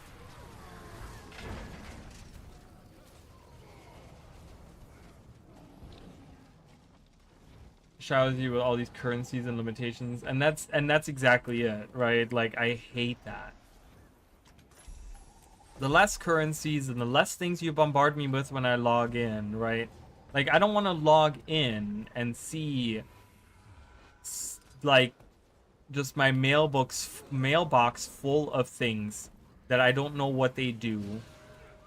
And they're like, yeah, we introduced this system, and here you go. Here's 1,500 of these crystals, and then we have 1,500 wood logs that you can use to create this one specific item that you can use to like advance your class in some other shape or form. And then we also have like, but you got to get more because 1,500 isn't enough, so you got to play the newest raid in order to get all that. And then we also have these boxes where you can get, we give you 25 boxes. Each of them have a chance of getting this one item, like a different, like another currency. that you can use to like gamble to get like a really cool skin in the. It's just like, bro, I cannot. And then your inventory's full. You don't know what to do with any of it. You're just like, I have all this stuff now. I don't know what to do with it. It's frustrating. And then you spend, and that's the thing. The last time I turned on Lost Ark, I spent about 2 hours just trying to figure out what everything in my inventory was. And then I was so exhausted. I was like, this was exhausting. This was not fun. This was exhausting. And I stopped playing the game. I was like, why am I playing this game? I'm exhausted after 2 hours of sitting here trying to figure. Look at this. Look at this guy. Never play anything else. You got this daily login reward, but you didn't log in 7 days in a row, so your whole weekly login rewards. One of the things that I hate about ESO, absolutely despise that about ESO. We said, you know, log in another 7 days in a row to get the full reward. Make Diablo Immortal part of your life and soul and never play anything else. And that's the thing. That's what I love about Guild Wars 2 so much, right? Is like, even if I don't play for a year, even if I just sit there and I'm like, you know what? I'm missing out on all the festivals. I'm missing out on all of that stuff. I can come back to it later. And you know, next year I can get those same rewards next year. And you know, maybe I'm missing out on some kind of fractal event or something, but it's fine. Like, there's no pressure to play the game. And that's what I like.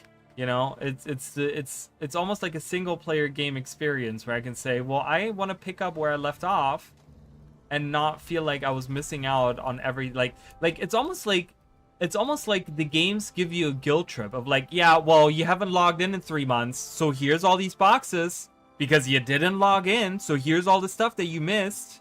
It's like, bro, why are you giving me a guilt trip for playing your game? Like, who am I talking to? My mother? Jesus. Like, holy crap. That feels good. That's what it feels like to me. I'm gonna be honest with you guys. That's literally what it feels like to me.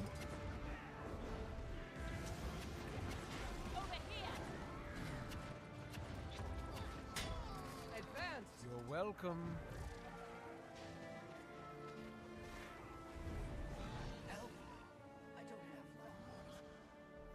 So, it's like, I want to play games to relax. Like, the thing is, and you know, this might be different for other people. There's some people that have way more relaxing jobs. There's people that have cubicle jobs. They sit there and they just kind of type on a computer, away at a computer all day, and they go into meetings and they do, you know, it's still draining. You know, obviously it's still work and it's still exhausting because you're constantly having to talk about things that maybe you don't want to talk about. But my job is not just mentally draining, but it's also physically draining. And so when I come home or when I'm done with my work week, I don't want to sit there and have to figure out like what's happening in a video game. I want to go into a game and I want to play the game because I want to have a good time and I want to relax. And I can't do that when that stuff happens. When like I open my menu and first of all there's like 40 different menus. Like literally that's how Lost Ark is. You open the menu, like you press escape and you have 40 separate menus that are all in front of you. Okay, and they all all have sub menus. When you click on them, there's all these things that open up, and you can do this and you can do that, and all of it is flashing red, has like red exclamation points everywhere because you're missing on all these things, and you're just like, oh my god! Like I don't know. Nope, you lost me. You lost me at escape. You lost me at me pressing escape. It's really like that. It's a shame, but it's really like that. Carapace armor. Okay, so now we're I'm kind of going through, you know what I'm doing, you guys? I'm doing the ones that I can't repeat, the non-repeatable ones. Like I'm kind of going through, like all of these open up repeatable versions, I think, right? Wait, don't they? Like Gift of Battle. Yeah, see, these are like repeatable, right? So all the ones that are not repeatable, I want to go through them. Most of them unlock a repeatable version of it. Tyrian Explorer. Dungeon Armor Container. Dungeon weapon. Oh, I might do that. I'm still missing a lot of dungeon weapons. That's a repeatable one, though. Oh, well, whatever. I'll do it. That's why I can't wait for Path of Exile 2 to have its official release. Will be finally another game to play that will respect my time. Yeah, I love the first game. I played it a lot. The problem was that, and I think this was a fault in the community, where so many people would always, I would always look online on, like, you know, the game is self-explanatory and it's kind of nice when you log in and stuff. But so many times I would log in, or I would go online and look something up, and people would be like, oh yeah, well, you know, if you're not placing every node in your leveling and your passes and stuff like exactly right, then you're gonna ruin your whole build and you're not gonna be able to get through end. Like, that's what they made it seem like. And it kind of got a little stressful towards when I got to the point where I'm like doing end gamey stuff. Like, I played through it very far, and then once I got to the point where I was like kind of finishing up like my builds and stuff, I was like, have I picked the right thing? And it got a little you know, and I kind of ended up stopping because I constantly like would question myself every time I logged in, and I don't know, eventually I just kind of stopped playing it altogether. But I don't know how the second one is in that regard, but I've always wanted to play the second one, but I don't know, I haven't had money or time really to jump into like a $60, $80 game or however much it is. I don't have a job, work, and I do shit all day, and I still agree with you. I just want to relax and enjoy. I mean, and that's the thing, right? Like, video games have always been this escape for me, specifically, right? It's been something, I've talked about this a lot, right? I've talked about how I dealt with depression I've been dealing with depression for a long time. I've dealt with a lot of other issues, mental issues and stuff over the years. And for me, games have always been this, I can tune out the world and I can just focus on the thing. But if the thing that I'm focusing on is stressing me out more than than me just sitting here in this room and staring at the ceiling, then I don't want it. I don't want it. Like, if it's not giving me more joy than it's stressing me out, I don't want to deal with it. I don't want nothing to do with it. So as soon as a game gets to the point where it stresses me out in any shape or form, I'm like, I don't want to feel that way. A game shouldn't stress me out. It's one of the reasons why I don't raid, and it's one of the reasons why I don't really play first-person shooters. Because both of those scenarios give me a lot of anxiety, and they give me a lot of they stress me out, and I don't want to be stressed out. You know, I want to relax. I want to hang out. I want to have a good time. Will be free when it finally releases. Ooh, that's interesting. So I might get into that. I might play that. So you guys might see me. I'll probably stream that rather than do like a playthrough of it. So I'll probably stream that at some point. We'll see when that comes out. So.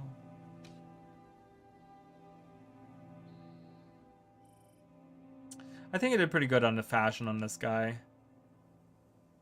I'm floating. I'm floating above the ground. Not a lot of people use that mask, but that mask is actually super detailed. If you guys have never looked at it, I'm gonna try to get like a really close up look of it. I need to get it in the sun though. That's really difficult to do right now. I need to get to the other side.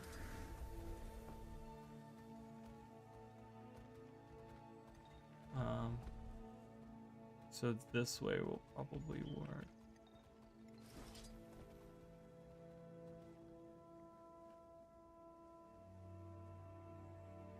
Almost. Yeah, so you guys can kind of actually you can see it better. Wow, the eyes don't really align. I just noticed that. You can't tell obviously, but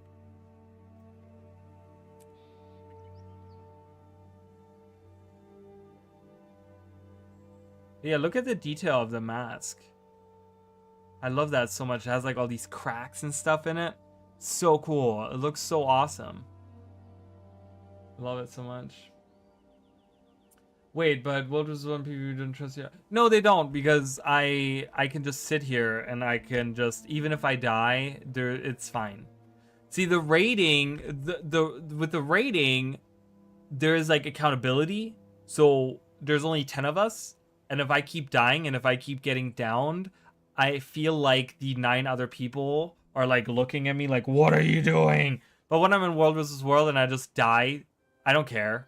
It's just on me, right? There's like 50 other people and they don't know who I am. I'm not in a group. Like, I'm in a group with them, but I'm not really in a group with them, right? I'm not, that's why I don't go into voice chats with them, because I don't want that connection. To me, they're like 50 random people that I don't know, right? Whatever. And PvP is the same thing. Like, these are strangers and I don't really care. Like, I will say with PvP, I do it on a limited basis. Like, PvP doesn't stress me out as much, but it does give me, like, if I get to a point where I see a lot of toxicity or a lot of people like being really annoying or whatever, it does stress me out a little bit too. And then I will be like, okay, I'm kind of done. That's why you guys don't see a lot of me like doing PvP, right? Like, I did the push beta, and I'll probably jump into push at some point as well.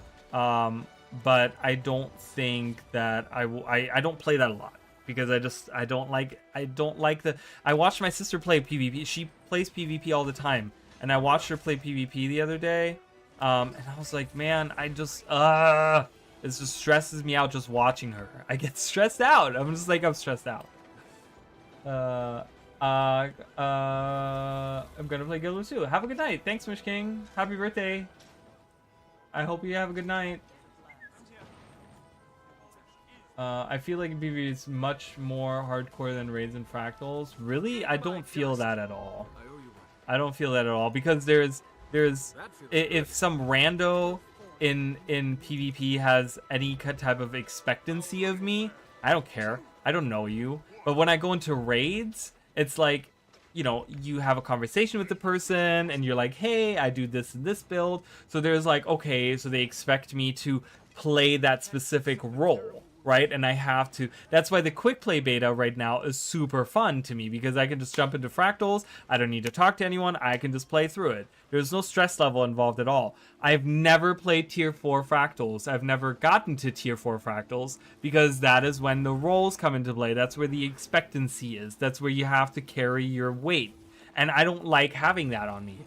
I feel like as soon as I make a mistake, I'm like, oh my god, I'm fucking everything up and everything. On PvP, though, I've learned to not give a shit.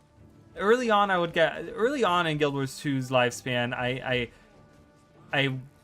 had the exact same thing that I had with Raids and Fractals, but now I don't really have that anymore as PvP. PvP is not that stressful to me, because I'm like, it is 5 random people, and I've realized that many people in PvP, specifically the ones that are vocal, are actually like really bad at the game in general, so it doesn't really matter. It's not a big deal, you know. And I just sit there and I'm like, whatever, you know. If they expect me to do something, I don't care, whatever. I can just log out and be done, you know.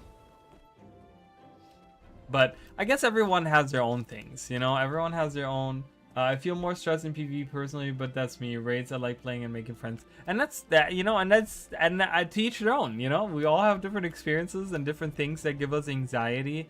There's something someone told me like a few days ago, where they were like, this gives me anxiety. I'm like, this gives you that? Like, it was some kind of specific thing that gave them anxiety. They're like, yeah, I can't handle. Like, when I have to do this, it was like, it had nothing to do with video games or whatever. It was like something that you have to do in like real life or whatever, right? And I was like, wait, that gives you anxiety? And they're like, yeah, that makes me so anxious. And I'm like, wow, okay.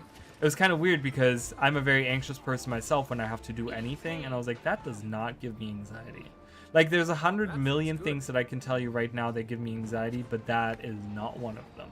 One more thing from my list of accomplishments. I don't know. I guess we all have like different. Why did they trigger that? We did not need that triggered. The airstrike. That's really silly, but.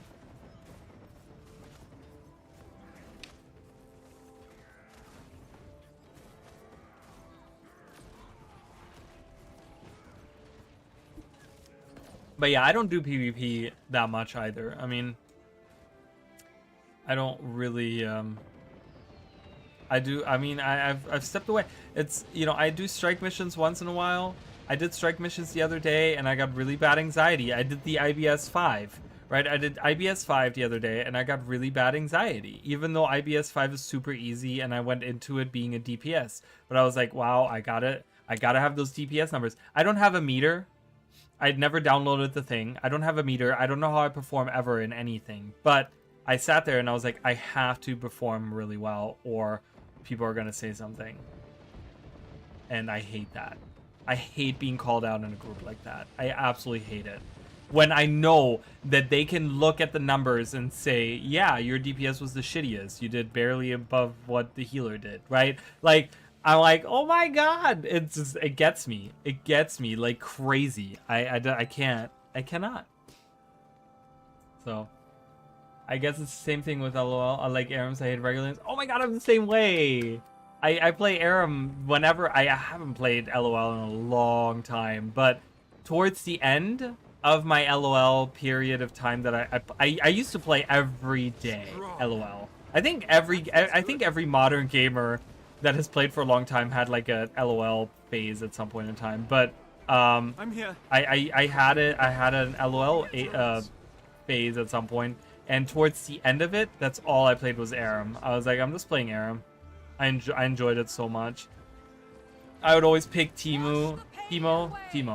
I would pick Timo, and I'd leave my mushrooms in all the bushes, and I'd have mushrooms everywhere, and they would just explode and kill everyone. I'm like, this is the peak gameplay right now. I'm getting everything I've ever wanted out of this game. I don't know why this guy thought that he could jump into a group of enemies and just kill us. That's weird. Kill them! Kill them all! Oh my god, I almost died. Well, I did die. Refreshing. Oh, Thank you. nice! I got back up. Oh yeah. People that call it are lame though, but also if your damage is low, I mean that's kind of bad. Well, I'm saying as a scenario, right? My damage isn't that bad. I think my damage is okay. It's not that great, but my damage is okay. I don't do good rotations. I'm bad with rotations, and that is one thing that endgame calls for is proper rotations, and I'm really bad at proper rotations. It's another reason why I don't really play endgame, because I'm too relaxed of a player to do proper rotations, so I just don't. I just don't. I'm bad at it. And that's okay. That's fine. I'm not faulting the game for that. I'm not saying that that's stupid and they should get rid of it. I get it. I get the need for it. It's not for me. It's just not.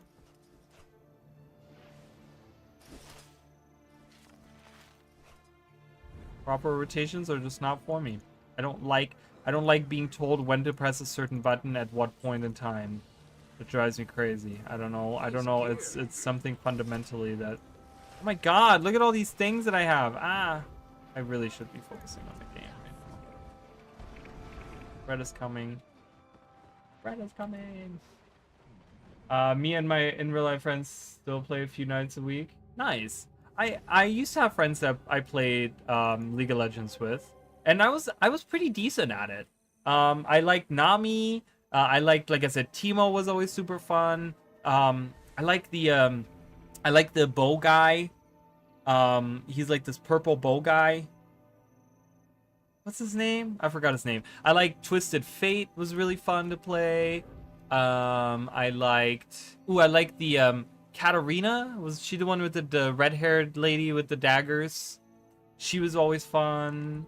So I played a lot of League of Legends. I mean, obviously they probably have now way more new people. I haven't played it in probably a better part of a decade. Ooh, can I sell this for $1 billion? I can't sell it at all. Can I sell it for $1 billion? I can sell it for 7 silver. Well, who needs $1 billion when you can get 7 silver? What is this? Really? Why do I get that? Oh, Varus. Yeah. I usually do like 50, 70 of the benchmark, and I'm okay with that. And I think that is okay, right? But to me, it's just the anxiety of, maybe it is because I don't have a meter, and maybe I don't because I don't see my own number, that I don't know how well I'm performing. Maybe that's what it is. I don't know, but yeah, I don't know. But Varus was always fun. I was always good at using his ultimate. Oh man, I was really good. Oh, Ashe was a good one too. But the problem with Ashe was that like everyone always picked her because she's such an easy hero or champion or whatever they call it to play. So I never got to play her really.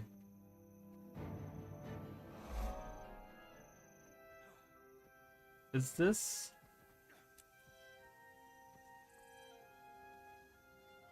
I was thinking, is this a globe? Is this like a... but I think it's just a ceiling. I think it's just a roof, I mean, not a ceiling.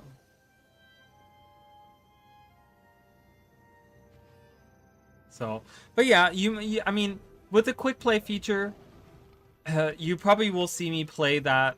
You'll probably see me play that. I will probably get into that at some point.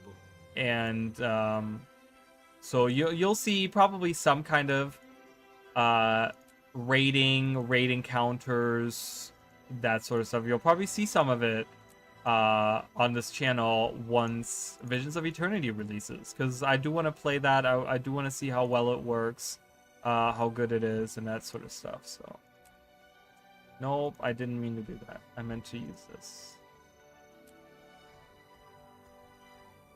Because I still need to get the motes out of it. There's a fun Aram Ashe build where you spam your ultimate every 20 seconds. Yeah, the ultimate on that map works so well because you just have like a straight line and it's so easy to hit your enemies with that big old arrow going through.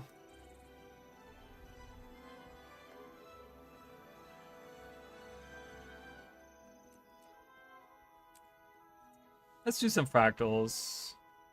I'm kind of done with this now.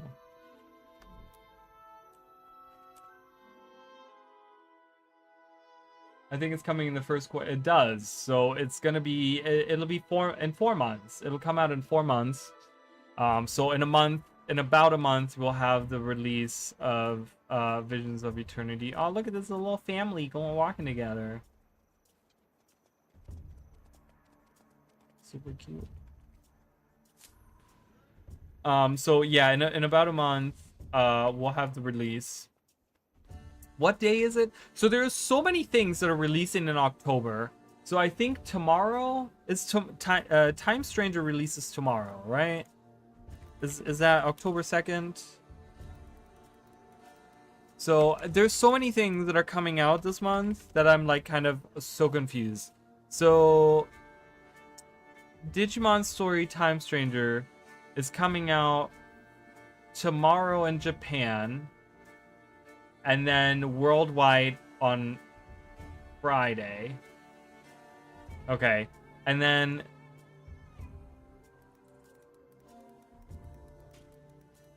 Visions of Eternity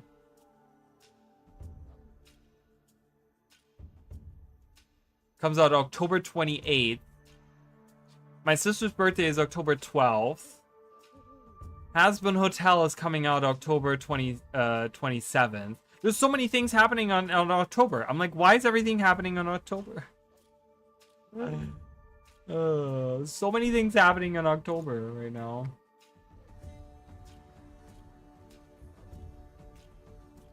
I'm gonna go to Safe Haven here. I don't want to be out in the wilderness.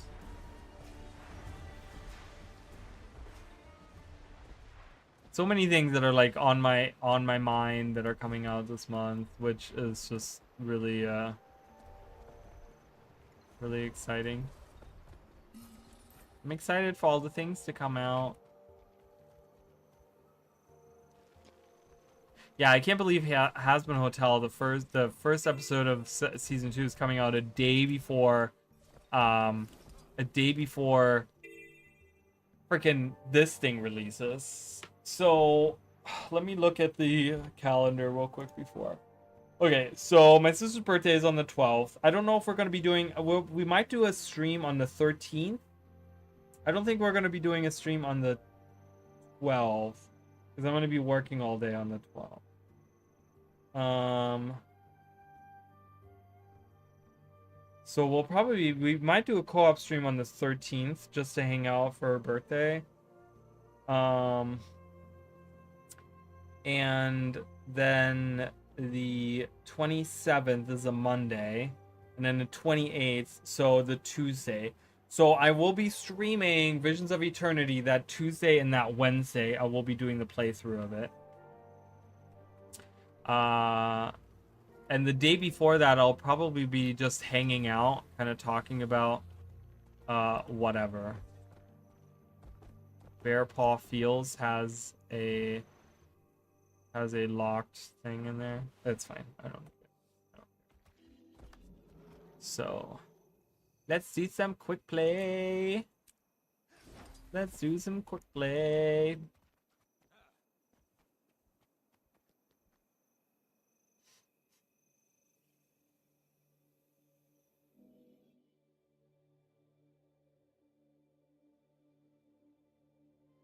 I'm probably gonna hang out for like another hour or so. Ah, an underground facility. Strange. I know I kind of went live late today, but Who is that with you? I was like recording Rayman, and then I took a nap because I was really tired. Okay, don't follow too close. These things can spit hot rocks. Here we go.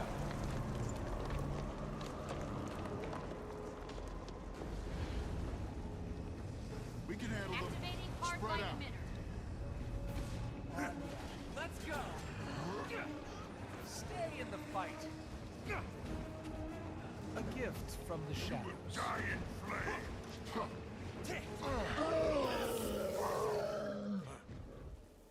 Yay!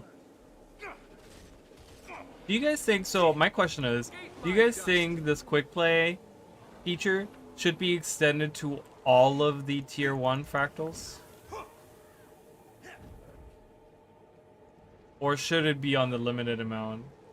And I'm gonna be passing out one more beer. That's what they always say. That's what they always say. One more beer, and then like 3 beers later, they're like, "Wait, I had 4 beers."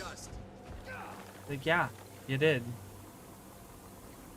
Trust me, I have these conversations all the time with people. I work as a bartender, so I have these conversations with people all the time. I have this one guy. He comes in every Saturday.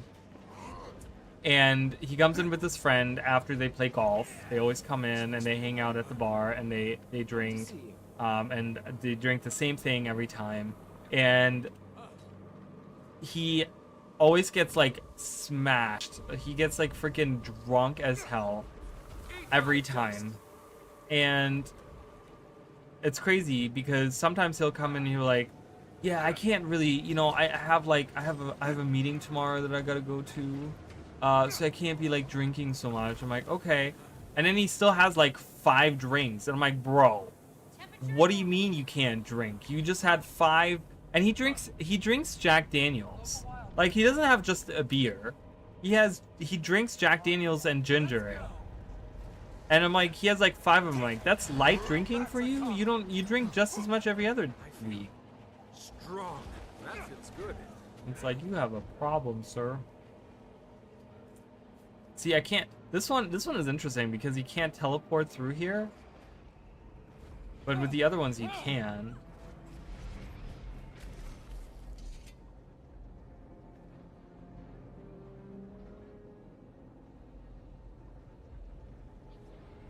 Come on, Frostbite. Let's go. Hurry! See, that one I could teleport through. Which is kind of weird, but... Ignore the pain. Move.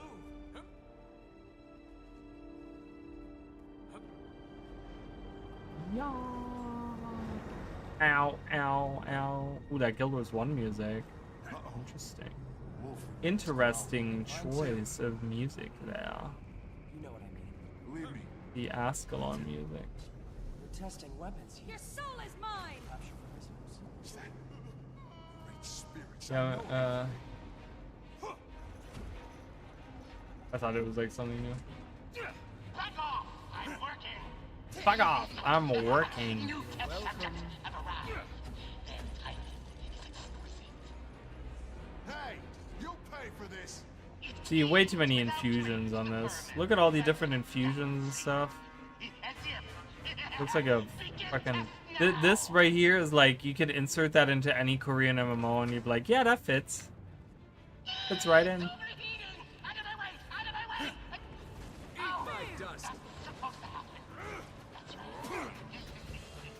People love their titties hanging out and whatever, and being shiny suns. Being universes. Being singular universes.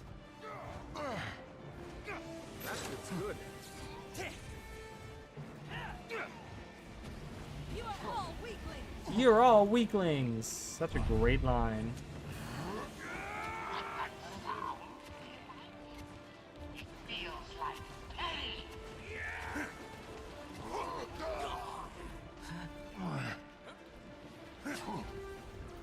Oh, I did not target that correctly.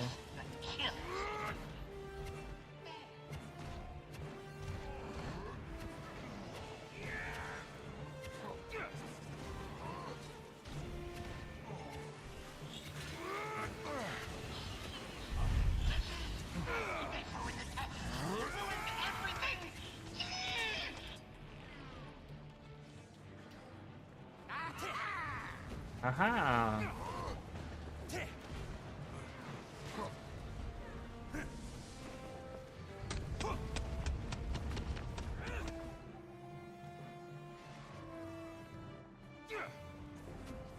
I personally think it should be on a weekly rotation. That would be cool, but I wouldn't want them to put Masodo or Endo Dragon's Fractal.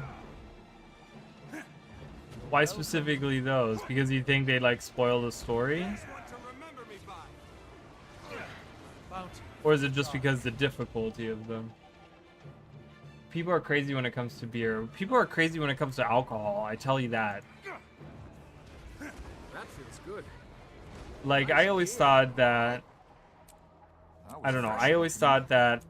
Like, I come from a family of alcoholics, but I'm like, you know what? I don't think my family is really full of alcoholics. They're just regular people, because regular people drink way more than my family used to. So, I'm like, holy crap. Have chat with the wife. Oh, you're fine. Or not beer, but liquor. I mean, any type of alcohol, right? Like, not just beer or liquor. It's literally any type of alcohol. People go crazy over that stuff. Can you assist me? It is important. See, I'm not a drinker, and I don't understand the need for it. Like, I have people that need to drink, and I'm like, what? Like, I just, you know, even people that I work with, they're like, no, I'm going out. Why? Well, because I need a drink. I'm like, why do you need a drink? Well, because I need a drink. And I'm like, dude, what? Is it really hard? That hard? I don't know. Like, I will tell you guys, the one thing that I do is, and I did 2 halves this week, but I do edibles. But I do it for multiple different reasons. First of all, I do it to relax because it eases on my anxiety, because it helps me relax. And it also helps because by the end of my work week, I get into my entire body is in so much pain. And the best way for me to like relax, I mean, you know, is to just, it helps my whole body relax. So it takes the pain away. So I do that, but it's not a need. It's not that I come home and I'm like, oh my god, I need to take my edible. Like, I'm like, man, I really want to take an edible today. Like, I want to relax, and I just want to sit there, and I just want to, like, it helps me sleep. It helps me just kind of, it just eases the pain. I hate the feeling of it because I'm like all giggly and weird and out of it, and I can't, like, I have no attention span, like, at all. I'm constantly, like, not paying attention to anything, and I hate that feeling. But when it comes to, like, relaxing after work and stuff, and from being, like, stressed out all week and stuff, it's really nice to just, like, take something. And obviously I don't do it when I, like, ever when I'm around people. I don't ever take it around people. I take it when I'm, like, it's late at night, right? It's like, not late at night, but it's like 8 o'clock at night, 9 o'clock at night, and I'm like, all right, I'm not going anywhere, I'm not doing anything anymore. I'm just sitting here for the rest of the night watching TV or playing video games, I'll take half of one, half of an edible, and I'll just sit there and I'll just kind of like chill out by myself. I don't talk to anyone. I don't do anything. I don't go anywhere. I just sit there and then I go to bed. And I do that, you know, this week I did 2 halves, so I did a whole one, but I usually do it once every 2 weeks. I take a half of one. So. Hi, I'm doing well. How are you? Welcome in. I think Silent Serve and the Soda one are harder than the others and feel more like raids than dungeons. They do. I agree with you on that. I definitely agree with you on that. I would never say I need to drink, but I like to let loose and have a few beers to relax at the end of the day. And I get that. You know, I totally understand that. I understand that feeling. But I feel like there's like a fine line where people are like, I need it. And I'm like, okay, if you need it, you have a problem. And you need to see someone. Or something. Okay, so... For PvE... So PvE, first of all... So it sounds like you're like a newer person. First of all, welcome to Guild Wars. So recommendations on PvE classes. So anything is viable in PvE. Any of the classes. Some of the elite specializations that you get with your classes might perform better than others when it comes to PvE, but pretty much anything goes. You had a couple in mind, so what did you have in mind?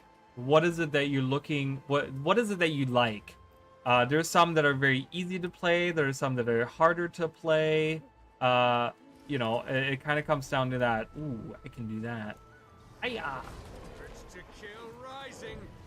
So, but welcome to the game, nonetheless. That feels good. I would love to hear what you have in mind for classes. I play all kinds. I usually switch up. Right now, I've been playing my Spectre, which is a Thief Elite specialization. That came out with the End of Dragons expansion. I do enjoy a Shadow Mage, and that's what this one pretty much is. So I've been playing that a lot. Not that I'm good at it, but hey, I enjoy it. That's all that counts, right? Oh yeah, for sure. My family are Eastern Europeans, so they're drinkers. Oh yeah, I know that feeling. I have some Slavic in me as well as German. That's my 2 halves. I'm 50% German, 50% Slavic. So yeah, I come out from a family of drinkers too. Ew. Go to the dark.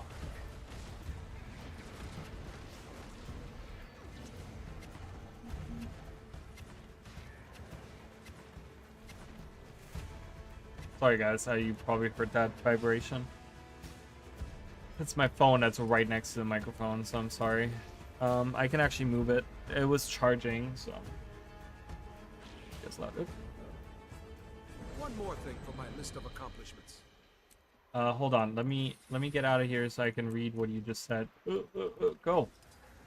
Oh, that bee. I attacked that bee. I was like, having my Dragon Hunter, Willbender, and Vindicator. I'm not new. I have a couple level 80s, but I don't know what to play. My main goal is to be able to solo champions. I would go if you're looking to solo champions. Dragon Hunt, Vindicate. All 3 are probably. It depends on 100% Polish. Nice. It depends on what you're trying to do.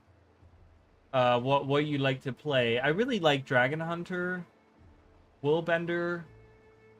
I feel like Dragon Hunter and Willbender play fairly similar. Vindicator.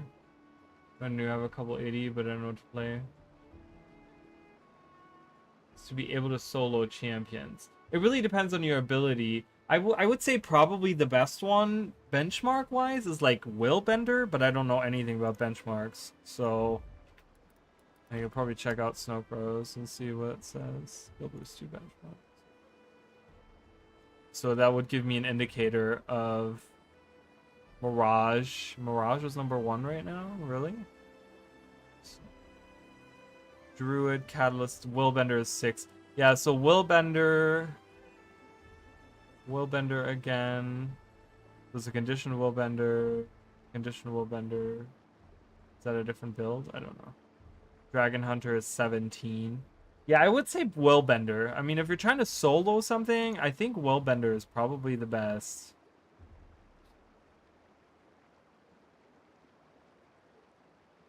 So right here, looking at, it's a pistol torch and pistol Willbender. It's a conditioned Willbender build that I'm looking at right now. I don't know much about Willbender. But it's condition based with Sinister and Vipers. High damage, plenty of CC, strong burst, good mobility, fluid rotation, lots of cleave. High mastery curve. The cons are high mastery curve, easy to cancel skills, loses damage on moving targets, fast paced rotation, forced movement.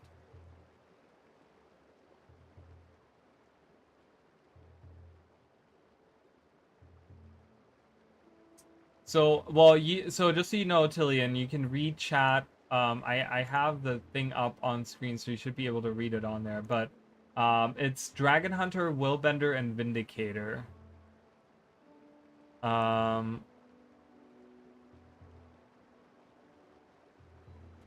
think Willbender has pretty good survivability. How hard is to play Willbender? I couldn't tell you. I'm not a good Willbender player. That one did say that that was a high learning or a high mastery curve, not learning curve, but high mastery curve. So it sounds like it's a pretty difficult. I mean, it really, like, I'm gonna be honest with you. I have a build right now that I can solo champions with, but I don't play. I'm on. Oh, I got you. You're on your phone. Yeah. So it's Willbender, Vindicator. So right now I play Spellbreaker as my main, and I can do some champions I can solo. Some champions. I can't do all champions, but I can solo some champions on this guy. I can do like the ore champions. They're like easier.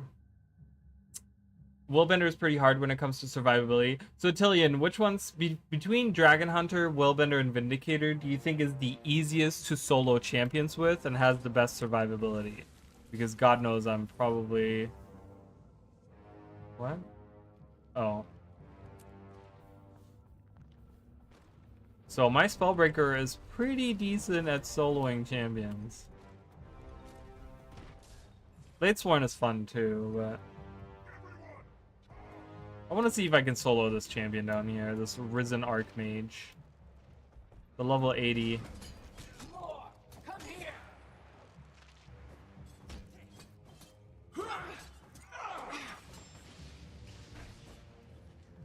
There's one almost ready. Counterattack. Your enchantments are weak. In readiness, stillness. Shake it off. No, attack me. Oh god. Urge to What a kill failure I rising. am. That is like so dangerous, that attack. Shake it off. Hello? Please attack. Oh my god, why is it that anytime I need you to attack me, you don't? Gaining adrenaline. Oh god. Shake it off. I almost died there. Her lightning strikes are like so hard to...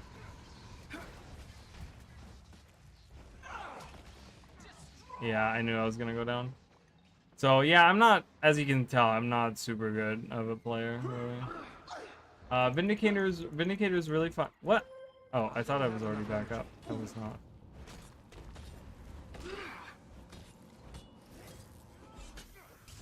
Why? Oh god, that does so much damage.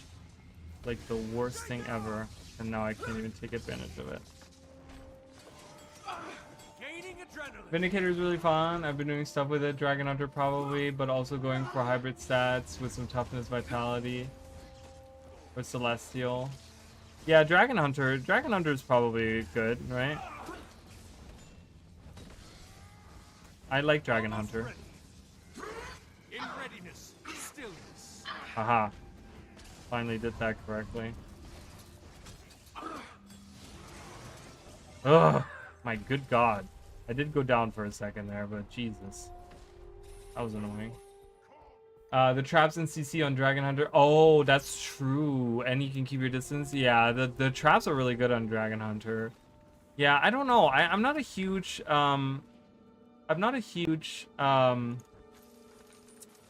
Willbender person, but that's just like my personal opinion there. I don't know. Which one do you think have a better damage survival, or which one do you need min-max to do damage? I don't know. Tillian brings up a good point. I think Dragon Hunter is really good CC, which if you're soloing champions, having really good CC is very important. So I don't even have, like, do I even have a Dragon Hunter setup? I don't think I even do. So probably Dragon Hunter. Vindicator has good survivability if you build it right, and can have Vindicator give some crazy damage and give some good blocks. Doesn't it have good survivability too? Let's see if there is a champion here that I can try to attempt on this map. Because I think Vindicator has some pretty decent survivability skills too, doesn't it? The reindeer. There's the reindeer. This guy is not around. This guy's always around when I'm here. And then one time I want to see him, he's not here. The reindeer. Go after the reindeer. Yeah, you want to break that Defiance bar? It can, but depends. So I think Dragon Hunter will probably be your best bet then. Because Guardian has like built-in survivability in general anyways. Come here, you frickin' fricker. Frickin' fricker.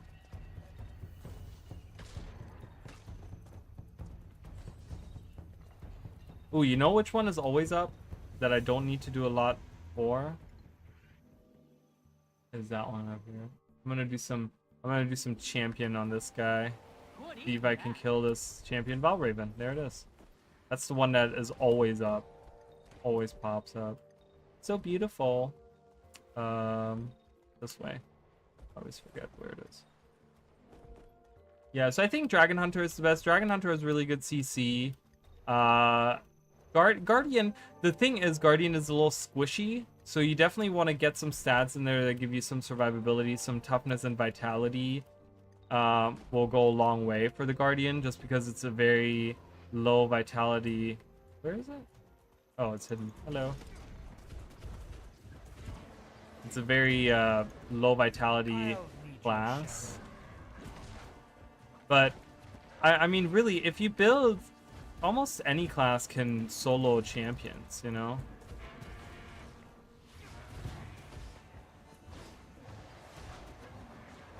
Also, I would always recommend Reaper. I mean, Reaper is like easy mode. Like, I'm gonna be honest. Reaper is like easy mode. I can't move. This is the suckiest of the of those. I absolutely hate those so much.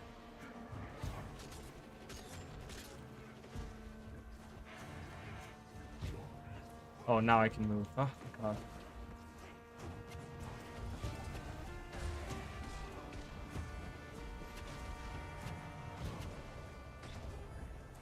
Oh my god, it's moving everywhere all the time. And I'm getting involved with everyone here, Jesus.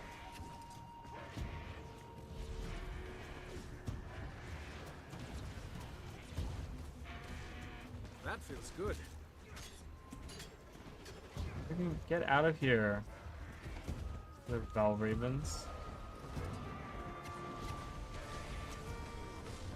Yeah, Core Guardian has a lot of good survivability. Yeah, so I think Dragon Hunter is probably your best bet then. Dragon Hunter is probably your best bet. Oh, great, I'm getting help. I'm in bad shape here.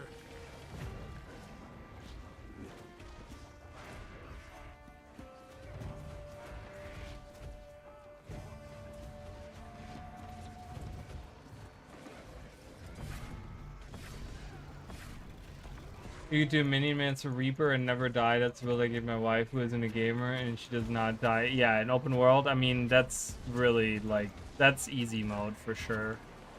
just having that extra shroud and doing a ton of damage by just existing. Even the shouts are just really, really good, you know? Even like just having the shouts and stuff. The shouts are so powerful on the Reaper.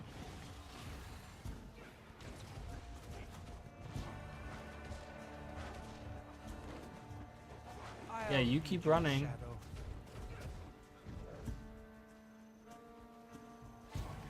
I love that he's going all the way back to his post up here. Fall into shadows. Fall into shadows. Healed by darkness. So yeah, I would definitely recommend that. Dragon Hunter. Dragon Hunter is fun. I've always enjoyed Dragon Hunter. That was always the one before Firebrand. I think that was the one elite specialization that I always really enjoyed. I think I even during Heart of Thorns, I think I even mained a Guardian at the time. I was always playing Dragon Hunter.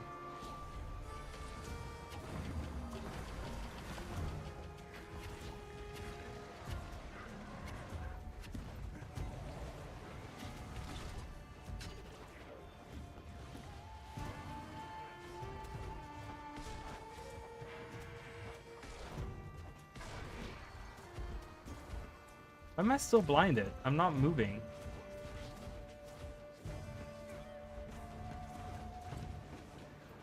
I think my screen glitched out. Oh, there it is. It just came back.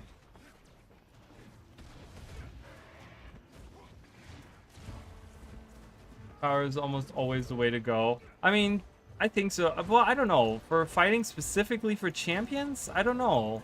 Because with the amount of times that you have to like interrupt your rotation on power damage, I feel like sometimes Condi is just better because you know, you apply the Condi and then if you need to run away, you can do that, right? For open world, yeah. For general open world, yes. But if you're specifically doing champions, I don't know. I feel like Condi could definitely be really useful for that. Nice, very nice. Thanks for sharing. The thing is, I'm like the worst person to ask about anything like that because I don't make builds, I don't play endgame stuff. So when someone is like, "Hey, what build should I go for?" I'm like, "You're asking the wrong guy for that." I can answer lore questions. That's about it. It's like I'm not gonna pretend like I'm good at the game because God knows I'm not.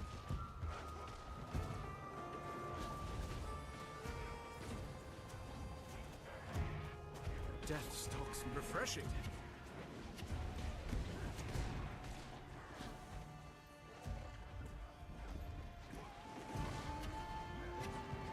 I'm having so much fun with Spectre recently. I'm really enjoying it. I can't wait to see what changes they've done to the Visions of Eternity Elite specializations. I cannot wait to see. Alright, now everyone's here. Jesus, there's so many people here now.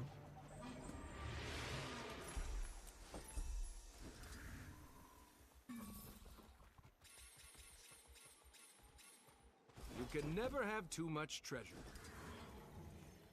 I specifically think that, like, I don't know, Dragon Hunter isn't really Condi based, but if you're gonna do Condi Guardian, like, Pistol is really powerful.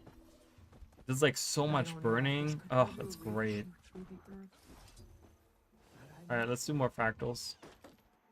I can't help but find myself wishing you were still here now and then. I know you had to go protect us all. You did the right thing. Oh.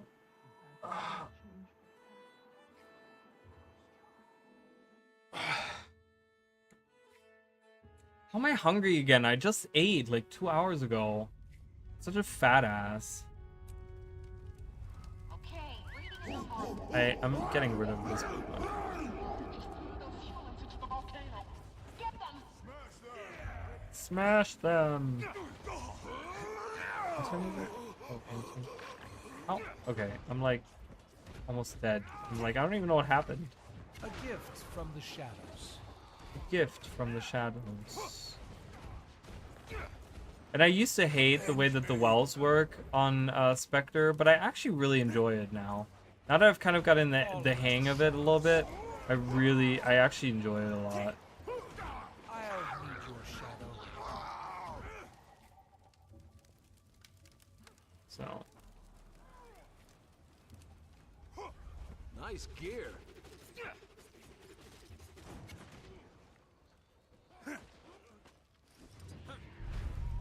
Avenge me.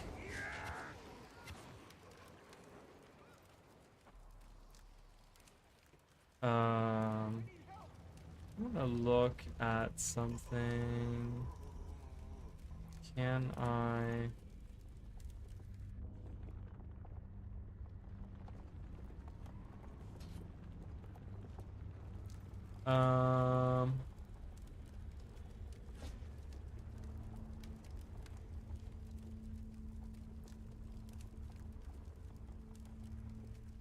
I don't know how Twitch works. I'm trying to see.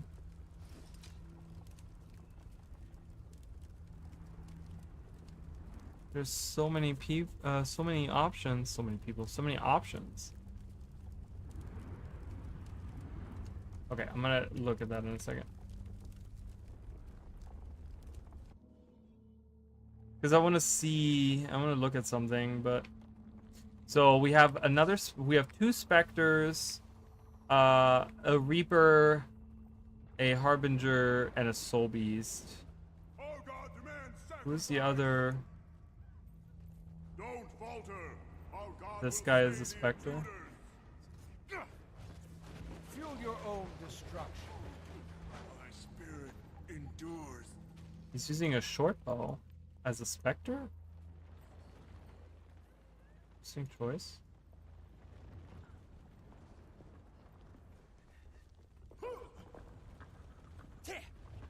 Eat my dust.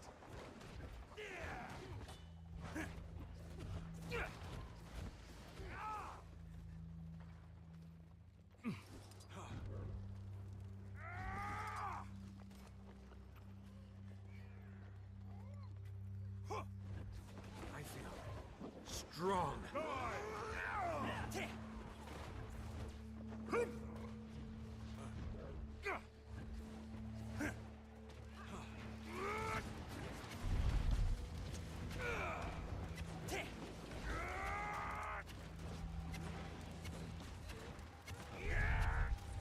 Short bow on a Spectre. Yeah, that's. I'm like, okay. I mean, again, I don't know much about build crafting or anything like that, but I'm like, it sounds like to me that that's very inefficient. Like, there's some condies on there, but not enough to really. There, that's shaman. I don't know. Now, Ah. wait. Oh, I didn't have a thing on me. Great. I thought I had the. I didn't grab the singularity, so I just died. Love that. Love that for me. I know that no one goes through it properly like we were supposed to, but Our hero surpasses this obstacle. Burns! I don't have enough energy. Suffer. ooh, I'm so excited to see what pets we're gonna get for the expansion. Still rising. I hope we get an owl. I really want to see a new owl. We probably won't, but that's okay. I will always have hope for that.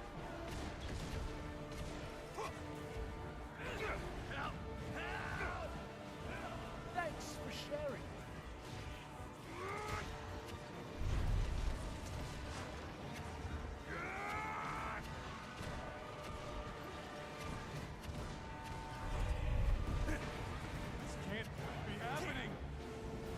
I think they're better weapons. I love support, healing builds in Guild Wars 2. In my opinion, very fun. Well, the thing is that I love those as well, but I would have to play endgame to really see those shine, and I don't really play endgame. So it's kind of sad, but you know, it is what it is. I used to play what did I That feels what good. what it was an MMO. What was the MMO where I always played a healer? It wasn't WoW. It wasn't. Oh, I played, well, the first Guild Wars. The first Guild Wars, I was a monk. I made a monk for a long time, and I would always go into the elite missions, and I was one of the monks that was in the group, and I always outperformed. It will be fish or jellyfish. Ooh, like an on-land jellyfish, like one that maybe floats behind us. That would be really cool. I would love that. Feels so. Oh no, trust me. Well, I have kind of like the way that this character is set up is kind of like this weird hybrid. So it's ritualist gear, right? So there's some concentration in there, and vitality, which goes with like, which originally I went with this over here, right? But I kind of chose to go with this, because now I can provide alacrity, like perma alacrity on my build because of the concentration that I have. So it's like this Condi healing hybrid build that I have kind of on here. And I'm actually really enjoying it because I do pretty good in Condi. I do like, I think like 17k damage or something like that. I want to say last time I went to the golem. I think that's what I made. That's what I was doing. But I also provide like alacrity and like boons in general, right? Like I have all these boons in here, and everything in Shroud that I provide, you know, healing and whatever buffs and stuff. So a floppy fish like Magikarp, I don't know if I would like that. We already have a floppy fish as like a mini pet. I don't know if we'd need that as a thing. And its ability will be struggle. Oh my god. That would be hilarious though. That'd be really funny. That'd be really funny. Okay. While we're breaking this down real quick, I need to look. I don't understand Twitch.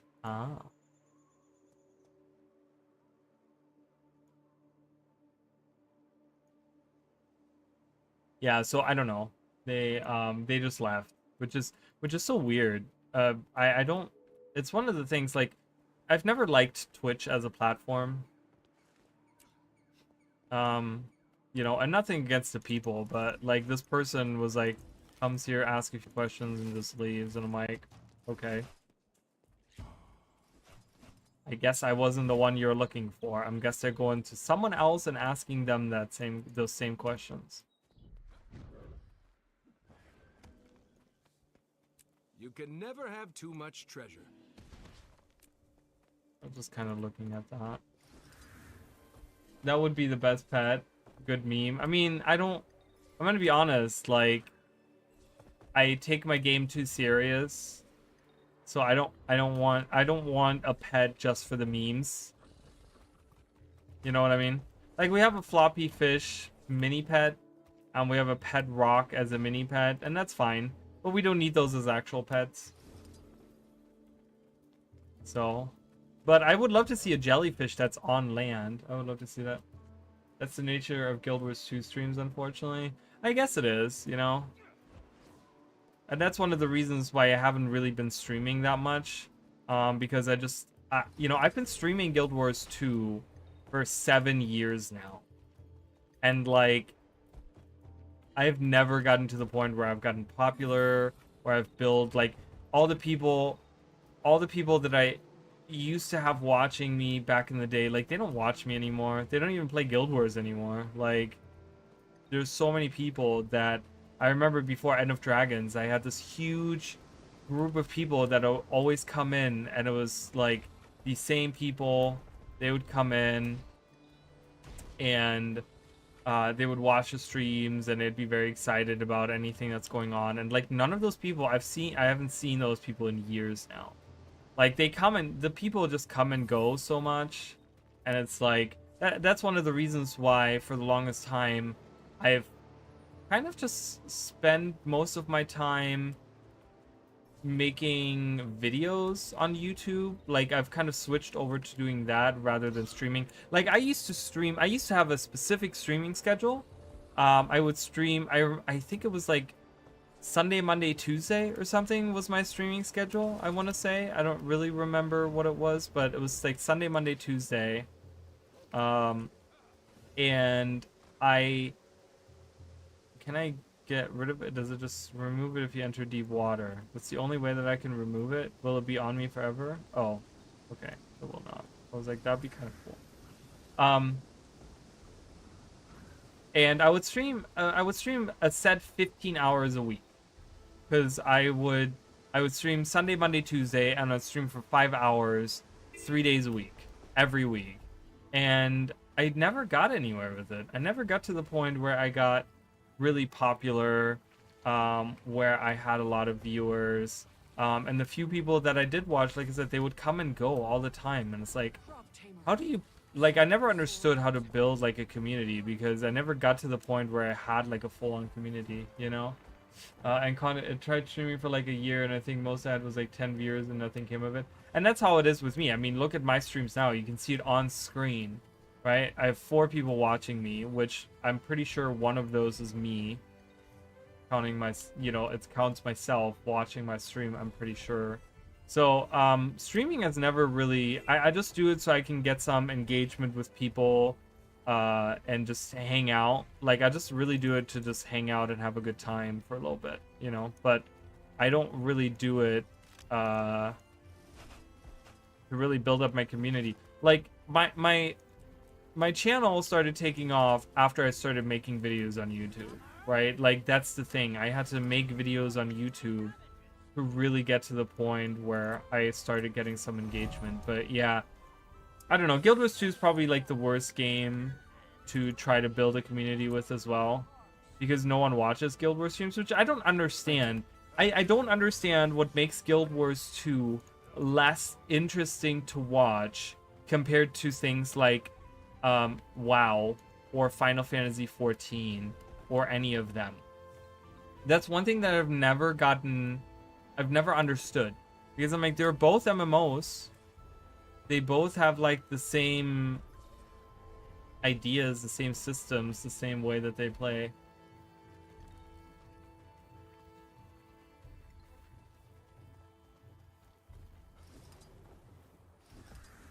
With being a personality, I mean, I guess I don't really have that much of a personality, like that much of a show personality. I guess that's probably one of the reasons I'm just not that interesting, which is weird, because I've always said that about myself. I'm like, well, I don't know why people would watch me. And then whenever I say that, people are like, no, I would totally watch you, but like no one watches me. So I'm like, I can't connect point A to point B here. I'm having issues with that, because those games are perceived to be more popular, which is just stupid. You know, that's just stupid perception. I mean, I don't understand that. I really don't. I'm gonna be honest. But yeah, Teapot, Muckluck, Liranity. I mean, I get it. I get they have like, I guess, I don't know. Maybe they're just really interesting. Not that I dislike any of them, but I don't know what they do different or do so much different compared to like other people. Not just myself, but like other people that stream. You know, I don't know. No, you are here, and I don't ever mean it. Like, sometimes I'll, you know, it'll come over like I don't appreciate the few people that are here. I do, right? Like, I do appreciate the people that are here, you know, but I'm saying in the grand scheme of things, right? Like, I'm talking about, you know, the 20, the, you know, the 20, the, you know, 100 people plus, right? Like, that's the kind of stuff that I'm talking about, you know? I'm talking about like the bigger groups of people. You know, I do appreciate all the people that come in. I really, really do, and I have a good time with talking to. But I tell you what, there was like a whole year of me streaming where I had only one person that came, like a whole year. I kid you not. And those streams are on YouTube. You can look at those streams. Those streams are recorded. Oh, I didn't even see you. Hello. Get up, please. Ow. Ow. Those streams are on YouTube, but there was a whole year where, what's her face? Emily was the only person that was watching me for like a whole year. She was the only person that ever came into my streams. It was really depressing, because I was like, why am I even streaming? Like, you know, I get that Emily's here, and I know she wants to support me, and I really appreciate that, but what's the point in streaming to just one person? A flower, just You know what I mean? And like me not building anything, like it seemed kind of weird. So, no, I get what you mean. I don't mean. Yeah, I know, but I just don't want other people to think that I don't appreciate them. You know, like I appreciate everyone that watches me. I've never gotten really the hang of like how to get popular, because like I said, I'm not the personality that's like, oh my god, oh this is crazy, oh blah, blah. Like I don't do that. I'm like I said, I play video games to relax, and I don't want to like freak out or anything like that, you know. And it's funny because when I have those reactions, those are genuine reactions. Like I've talked about this before. If you go to the release, or not the release, but the reveal of End of Dragons, the stream that they did back then, where they had like Colin Johansson and they were in the studio with Ruby and all that stuff, and they did this long stream with the you know, where they talked about all the different things. Like those were genuine reactions that I had, because I don't act that stuff. I'm not a good actor. Like I can't on command act like that I'm excited for something to happen or whatever, you know what I mean? So but I guess I just don't have that, and that's why I've never gotten popular, because I'm not over the top and like, oh my god, you guys have to watch this, or oh my god, this is crazy, oh wow, like I talked about this recently. There's this one YouTuber that I watch, and I'm gonna be honest with you, I don't even know his name. It's like one of those generic names, right, where it's just like John plays games or something, right? It's like one of those names. And I watch him. He plays usually like scary games, and I like watching him because I like the games that he plays. But God knows that man annoys the crap out of me. And there's been many playthroughs where about 20 minutes into it, I had to turn it off because of the overacting that he does, where he's like, oh my god, oh, like, and I'm like, dude, you know, after like the first time, I'm like, all right, I get it. He had a jump scare, he wasn't ready for it, whatever, right? But then he keeps doing that over and over again. I'm like, bro, I'm sorry, I can't watch you. I can't watch that, because that's, to me, is fake. No one lives that way. Like you're not like that. You're just doing that for show. You're just doing that for the views, and that's really annoying. I guess part of it is MMO content is usually either drama or information, but in my opinion, the best Guild Wars 2 content I've watched is things like Rose or Mitch, and it's more a story, and I like that content.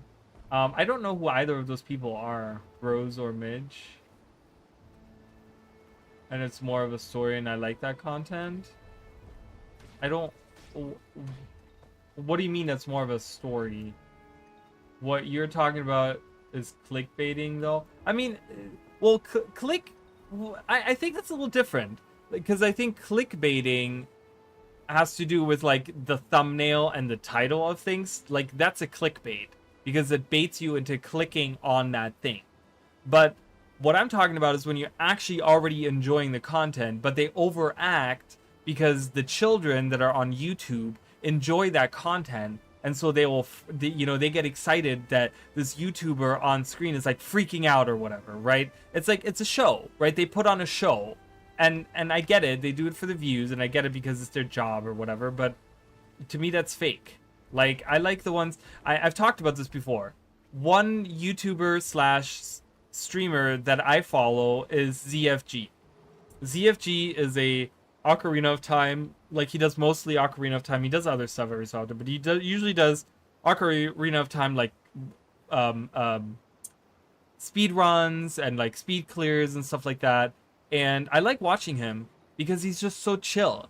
He doesn't overreact. You know, he hangs out, he has a good time, he doesn't, you know, he's just chill. He like talks and he just, you know, whatever, and that's it, right? There's no overacting, there's no screaming, there's no, oh my god, there's no this, nothing is clickbaity, you know, whatever. You just click on his videos, you watch him. His chat usually overacts and they do their thing, but I don't watch the stream for the chat, right? But yeah, he's just chill to like listen to and stuff, and I like that. I'm like a big fan of that, you know. So Oh, you gotta watch Rose. So what does Rose do for content? What do you mean by like this? Like it's more of a story? Because it sounds really interesting. I love that kind of stuff. I mean, my streams, I tell you what, my streams, when I first started streaming too, I guess that's one of the things why I guess the popularity in my streams went down as well. Because when I first started streaming, it was during season 4. During season 4, I started streaming, and you know, that is when the different the theories, right? The lore was like a huge part of the game. And that's when like Wooden Potatoes was putting out like videos and theorizing on things that were that were happening in the game, right? There was like people out there that were like theorizing on just like everything to do with Guild Wars, right? There was all these theories about like Oreen and like what's gonna happen, and even when Icebreath Saga came out, there was all these theories about, you know, Jormag and blah blah blah and all this stuff, you know, and that slowly started dying, and the interest in the lore and the theorizing of the lore has really died out, right? And I think that's one of the reasons why my streams haven't been popular. Because before End of Dragons, I tell you, my streams were so popular because we were always talking about new theories that we had.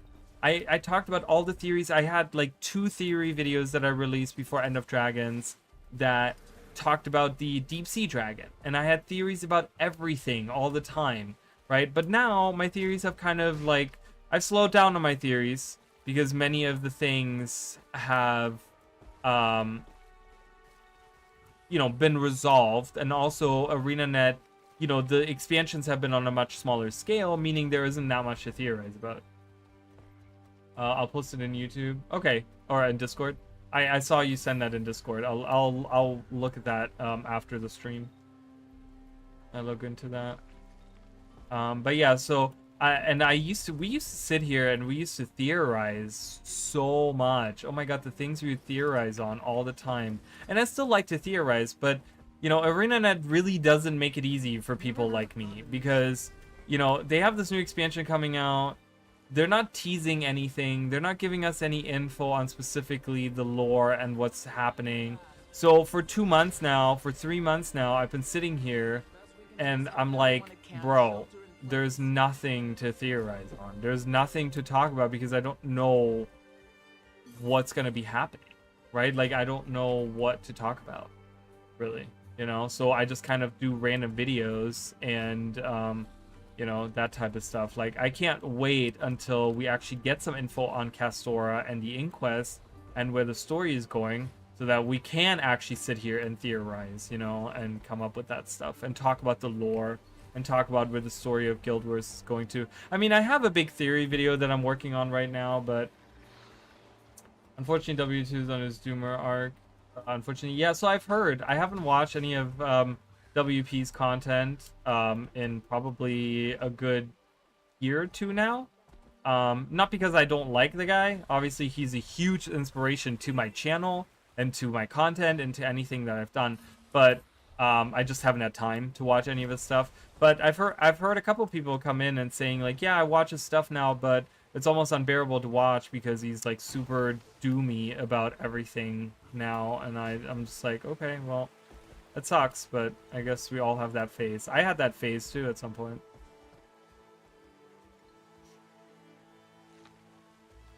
So, but hey, it is what it is, you know? I don't know. I still like making lore videos, and obviously there's going to be plenty more coming with Visions of Eternity.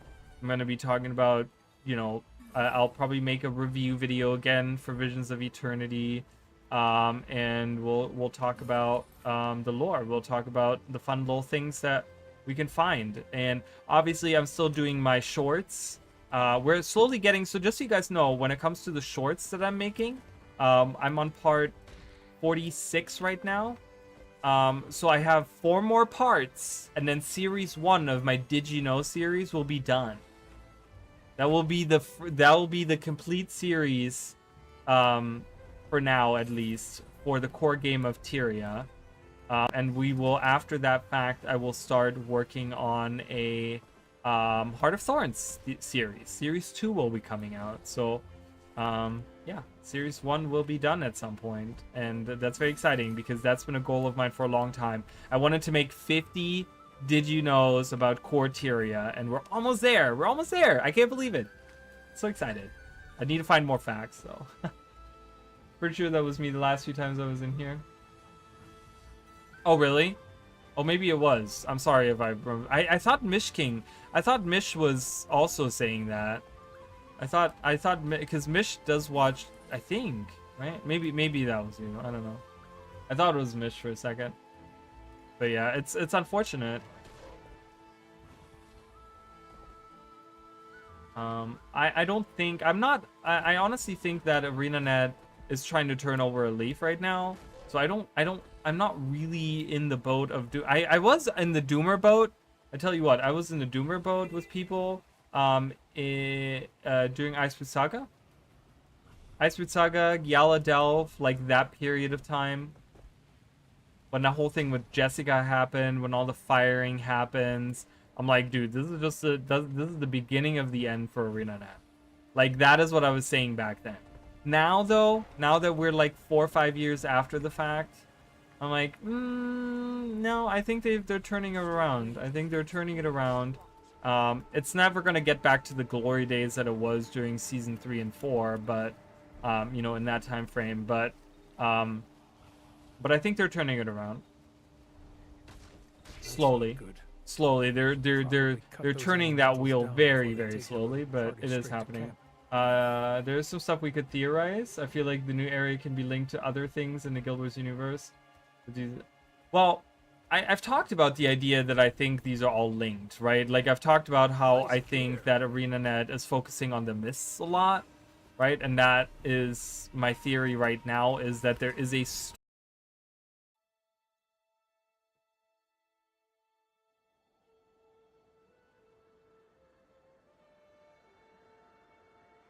are we back? Am I back? What just happened? Okay, I don't know how much of that was lost.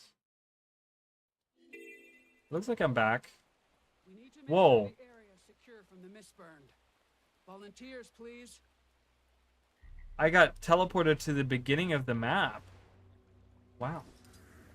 Okay. I don't know what that was. I was like completely kicked out of everything here. I got like completely kicked out of where I was even. Jeez. We could have a conclusion to the wizard story, and we will have some more information about the domain of anguish, and specifically Menzies and other human gods. Maybe. I mean, maybe it is going towards the human gods, right? We could theorize that for sure. There are definitely hints towards that. Yeah, I don't know. I honestly don't know. There's so many things that we could theorize on. The problem is that the possibilities of what could be going on are so large that it's really hard to narrow down on exactly like, okay, this is what's happening. Okay, this is what's going on, right?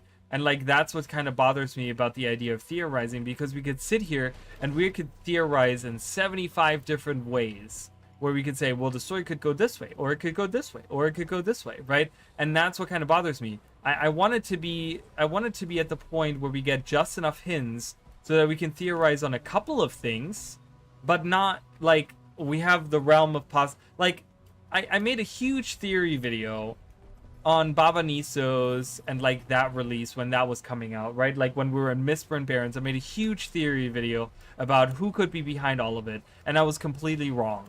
I was completely wrong on all of it.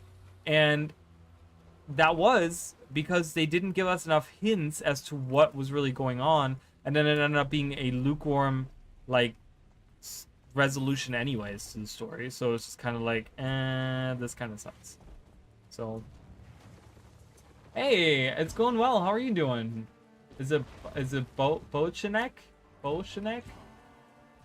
Also, Raza is back, which is another hint at that, but that's content. That's videos you can make. It is videos that I can make, but it's also like, it bothers me because I sit there and I my theory videos take me a long time to work on. They take me like 20 hours to make.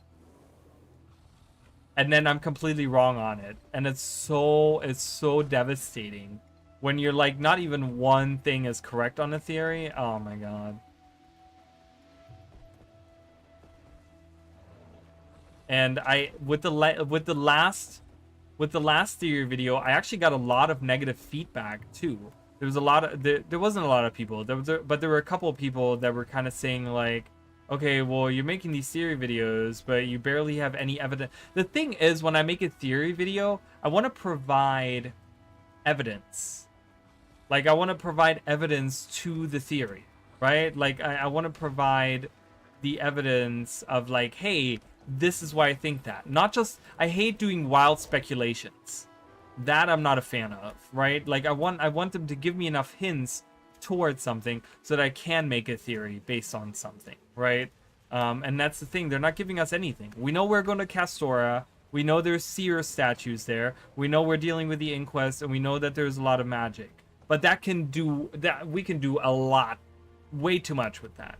I'm gonna need them to narrow it down for me. Got a quick question, so if you know, will this infusion from the cookie event be coming back? I don't know. That's a great question, and I actually have that question myself. I think, I don't know. I don't know what's gonna happen with the vendor. I'm gonna be honest with you. That is not a question that I can answer. So I apologize, and I do have that same question. I don't know if those vendors for that event will be coming back, or I'm guessing. My guess is the way that they usually do it is they do it on an annual basis.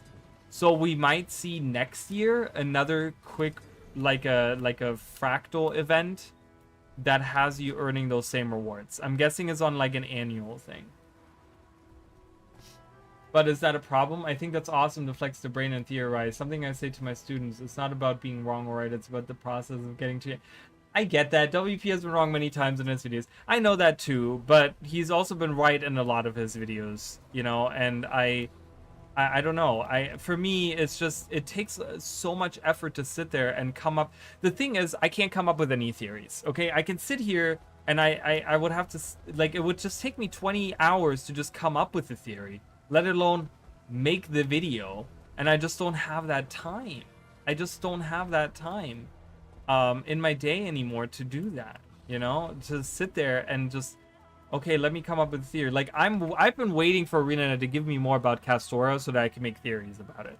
Like, I really have been. Like, every week I'm hoping that they're going to do some kind of blog post that talks about Castora so that I can make a theory video. Because I want to have something to base it on. I don't like to do baseless theorizing. Is just silly to me.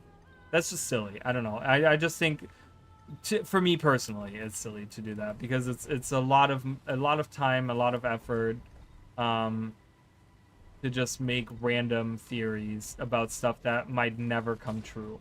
Because then the way I look at it, I'm like, well, I could have taken that time to make like a different video. Maybe a video that people actually appreciate. Like right now, I'm working on a theory video that has a lot of really cool evidence, and it spans all of Guild Wars 2, or all of Guild Wars, all of the Guild Wars world. It has a theory that spans the whole world, and I'm so excited about making that video. It's hard to grind it, and I don't think I'm going to get most of it. Not a problem, but thanks for clearing. It's fun and now easy. Yeah, it is, right? It's an easy, and I'm the same way. I don't want to miss out on the options, but I have a feeling that I'm gonna miss out on it, you know? The infusions will probably stay since they're part of the legendary gloves. The quest achievements for the gloves will stay, but the big achievement track with the legendary starter kit will go away. Probably, but like, will we still earn like Fractaline Dust to unlock any of that stuff? Will that be a permanent thing that they add into the game? I don't know. I wonder about that. I don't know if that's going to be a permanent thing. You want to fight? You want to fight? Let's go. Let's fight. Here, have some poison. Have some poison and torment and all the things. Goodbye. But yeah, I have the theory video that I have right now is real, like that I'm working on right now is really, really good. I want to release it. I gotta put some effort into it. I gotta finish writing the script and putting a video in, because I want to get that done before Visions of Eternity comes out. So, I'm very excited for that, for sure. I mean, we'll find out in 6 days. Yeah, but then it's too late. But then it's too late to change that.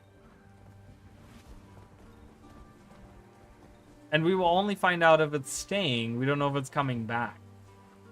I guess that was the main question there. Is that gonna come back?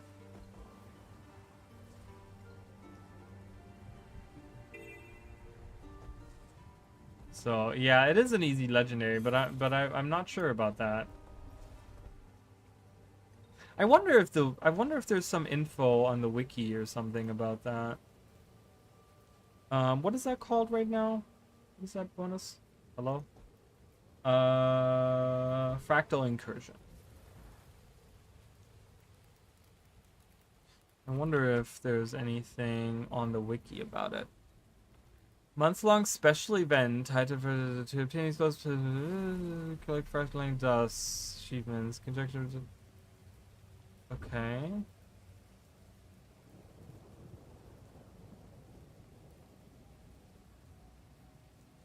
Vendors. It would be nice to have trade in like tokens, like 4 of them for 1 of the Fractaline Spark, because most people already got exotic equipment. If not just for the skins, like with the Omni Potion. I agree. I think it would be kind of nice to have that. I think most people already have the armor skins too. Oh god, there's so much dialogue. I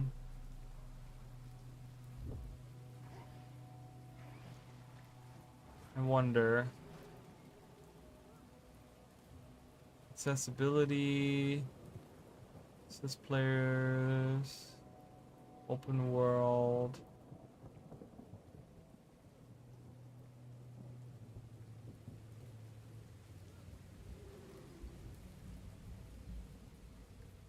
The Fractal Incursion Champion achievement is only available during the event and offers players 22 different reward tiers.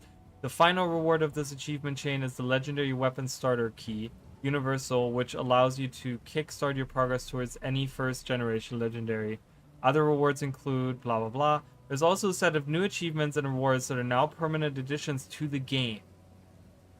The Incursive Investigation achievement will guide you through the efforts to stop. So it sounds like Tillian is right on the money. The big achievement track that has the 22 tracks on it won't be. Yeah, so you're exactly right. So all the other stuff will stay.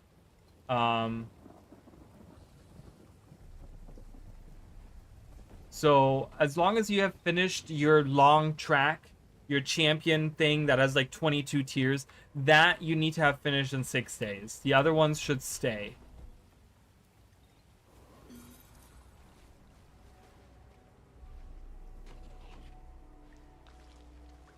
So that's exciting because I want to work more on the gloves. I need to get some different infusions for it.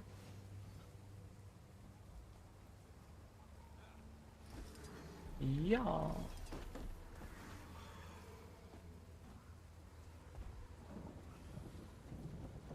That's good to know. I got the big track done already on my way to get my 3rd spark and my third infusion. Nice. That's exciting. Yeah, I haven't had a chance. The Azure and Viridian look nice. I'm trying to get, because my Spellbreaker uses double daggers, and I've been trying to get the golden, the Auric variant.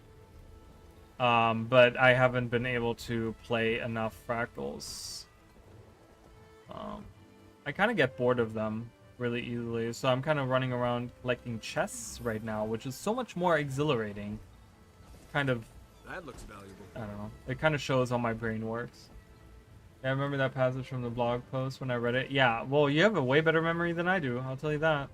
I could not remember anything from that blog post.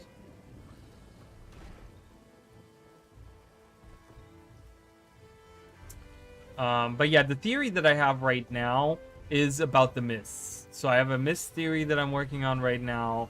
and it's gonna I'm really excited. I can't not wait to like finish it, release it, and see what everyone else thinks, because it's gonna be very exciting for me to see what other people think of what I have come up with. You hear about that damn fool over on the Thunder Shores?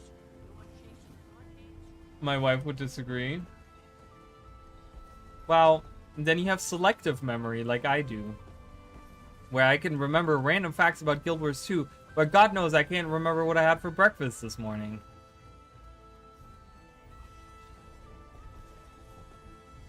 Like I can recount like so many random facts about Guild Wars 2 and random lore and random things, but I know nothing about what I did last week. Like I have no clue. It's so weird. Ooh, there's a chest up there.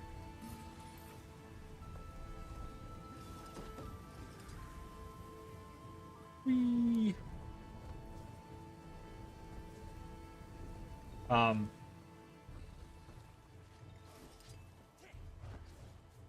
But yeah, there will be more theorizing coming in. There will be, but I like to do things a lot and have a nice stream. Gonna put on a video or a series. Nice. I got the 4 that I want right now. Awesome. Well, thank you so much for coming in. I appreciate it. I appreciate you coming by.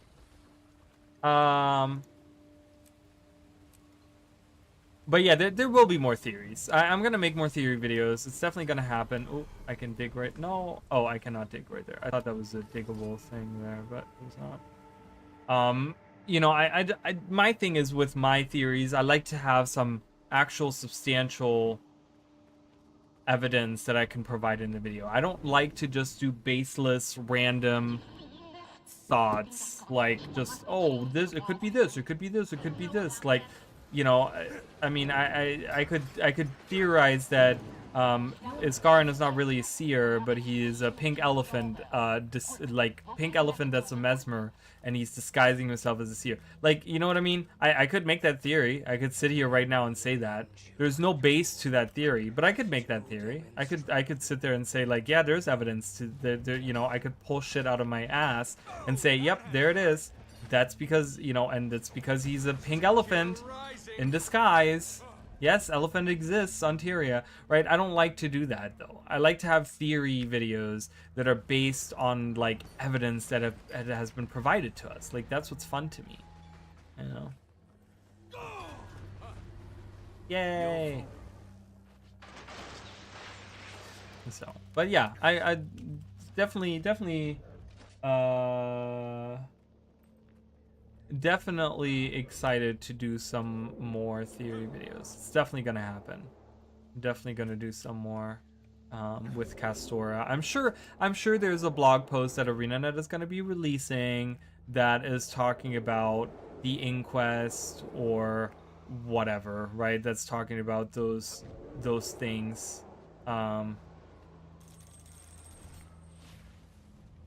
It's definitely coming, so get ready for that.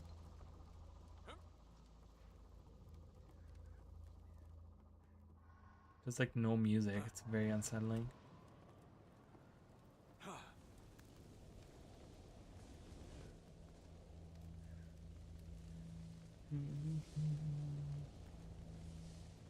I don't care. I don't care. Die. To kill Ryzen.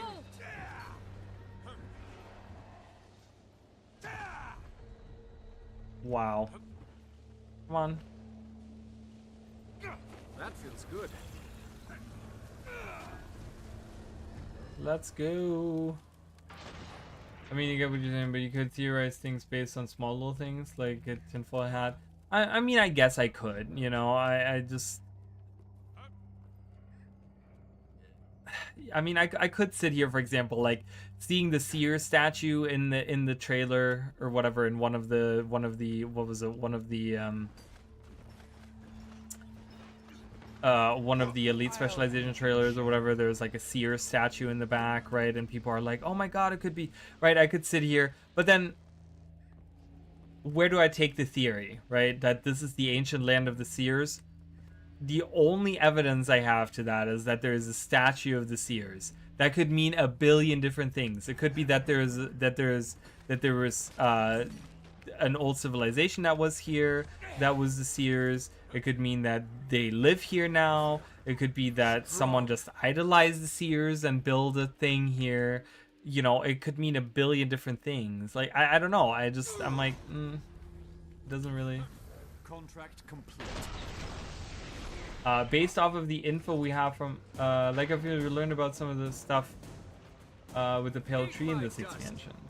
Based off of the info we have from Malik from the core story. Okay, why do you think that? Why do you think we're gonna get info, like, because there's trees that have a lot of magics in them and around them? Is that what gives you the impression we're gonna get some, something that's related to Malik? Running out of endurance. Well, I mean, they said that. They said the same thing about Mersat. They said that the Mersat were just gone as well, but that's not true, right? We do know of at least 2 Mersat that have survived the war with the Seers and the attack of the Titans, right? So yeah, they could be extinct, but they could also still be in existence, just on a different continent. See, Eteria is huge, right? It's massive. So who's to say that they're not out in hiding, right? Maybe there's some ancient. Oh, I swapped to Dagger. Dagger, go! Who's to say, right? No one knows. Oh, come on.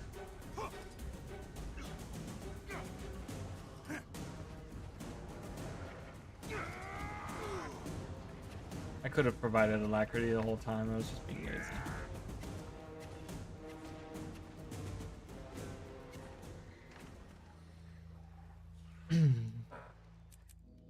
So, but there's a theory right there. Are Seers really extinct? Do we know? I don't know. It could be. These statues could be ancient statues from a long time ago. You know? Malik spoke about coming from a tree from the west, and we haven't found it yet, or other Sylvari not born from the pale tree. True. Well, we don't know that. It could be that... It could be. I'm not, you know, I'm not dismissing the idea that there's another pale tree somewhere, but it could be that the Blighting Towers was where he came from, and that he was actually like a Mordrim, but because Mordremoth hadn't awakened yet, and he awakened so far away, like he came out of his pod so far away from the Blighting Tree that he wasn't like a Mordrim, but he was just like a random Sylvari, right? Or something. I don't know. I mean, that would not really make sense, because if you think about it, like, why does he look like a human then, you know? I mean, it would be really cool if we go to Castora and we find another... I know a lot of people have been talking about this. It would be really cool if we go to Castora and we find another pale tree that perhaps,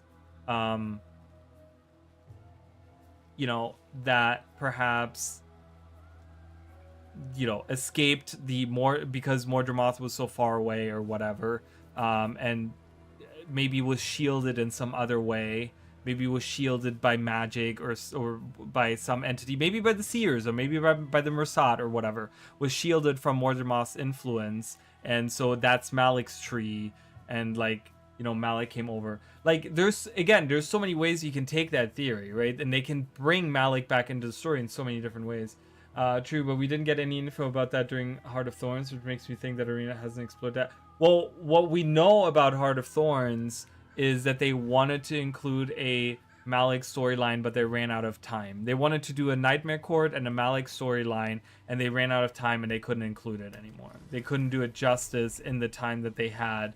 So that is why we have that new Duchess of the Nightmare Court that exists in Dragon's Stand, but we've never met her before because she was a character that was supposed to be introduced during the Nightmare Court storyline of Heart of Thorns, and they never had time to introduce that storyline. So we kind of have this random character that we know nothing about that's supposed to be the new Duchess of the Nightmare Court.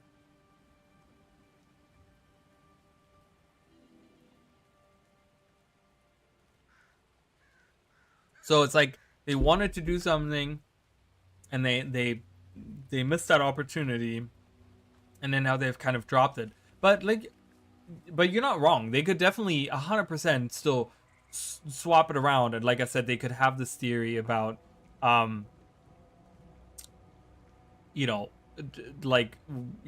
pale tree on the other side of the ocean or something that was shielded. Something like that. I have talked about how I would like to see Malik's story come back as a fractal. I would like to see Malik's story come back as a fractal where Malik, like in the fractal, we play as Malik and we are on our journey to our pale tree. And when we get to our pale tree, we find out that it's awakened as like a blighting tower or as a whatever, like somewhere out in the like Maguma jungle, like an area maybe that we as the player we don't get to see. It's like way out here or something like that, right? We don't get to see that whole side. Like it could take place like way out here, and it's he finally gets to that, and like he gets there because this he leaves, right? He leaves up here, right? He leaves here during the personal story. So there's like a few years that are between, the personal story where that happens and what happens here, right?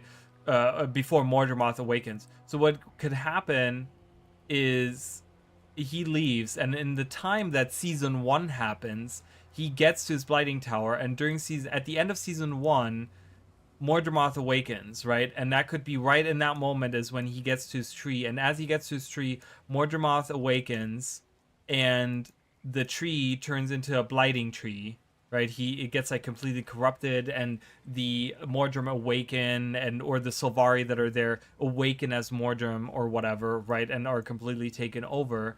And he has to then destroy his tree.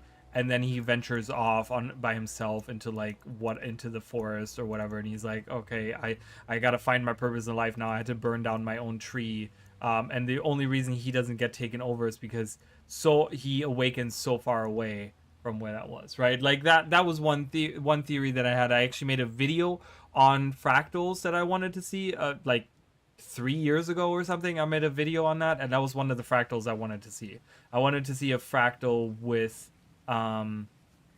Malik where they kind of explain his story finally, and have like this story that happened parallel to us during season 2, right? During season 2 is when Mordramoth awakens and spreads his influence all around, right? But we don't actually get to see him. But during season 2 is when Malik returns to his tree and all that stuff happens, something like that. That was the theory that I had, but I don't know. I mean, there's so many different theories that we could have that we could sit down and we could think about, and we could make up all kinds of different theories. So I mean, I could make like if you really wanted to, I don't mind sitting down and doing that, just kind of coming up with a random, like I could make a video where I come up with like a bunch of random little theories that I have for Castora maybe, before ArenaNet talks to us about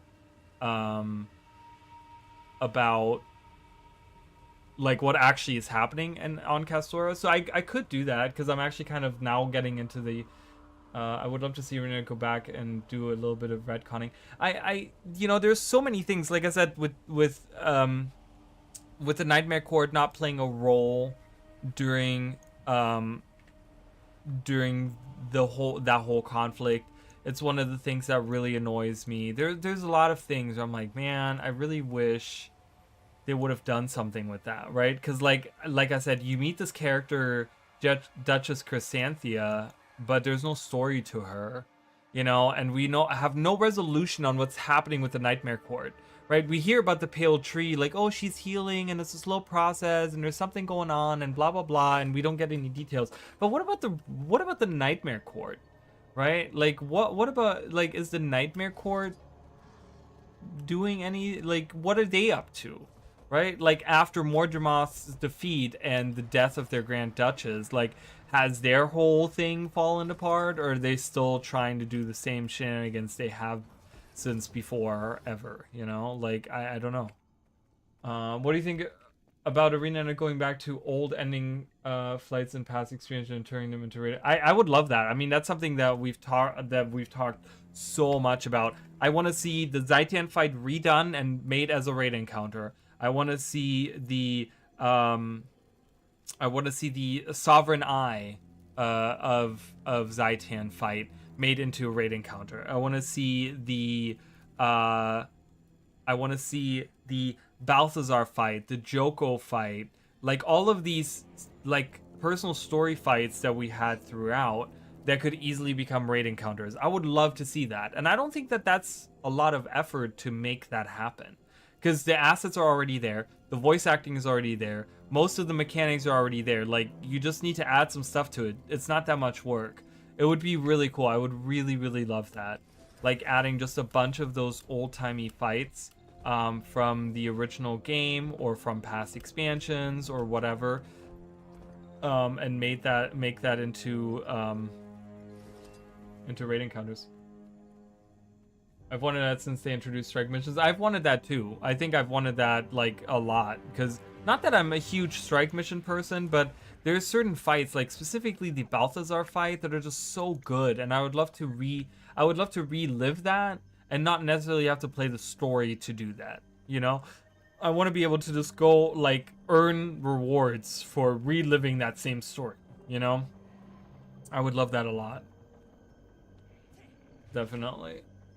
But yeah, I don't know. I'm kind of, now that I'm sitting here, I'm kind of like wanting to make this video about like random theories.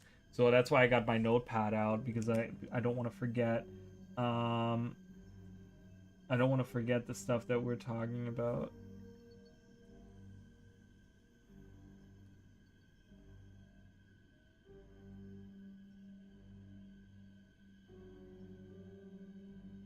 So I'm just writing the stuff down that I'm just spitballing here.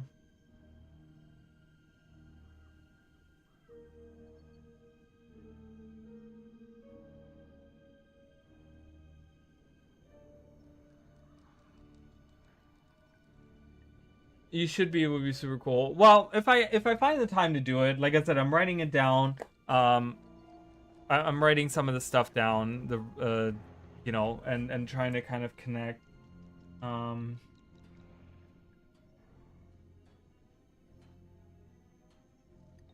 just want to come up with something more substantial than just like I don't want to make a 3-minute video. Then at that point I might as well just make a short. Oh, I didn't know he was an oh, really? I didn't know he was an exchange guy out here. That's cool. Shimmering crystals. Bag of beryllium. I used to have so many of... Oh, no, not of these. What are... Oh, these things. I used to have so many of these.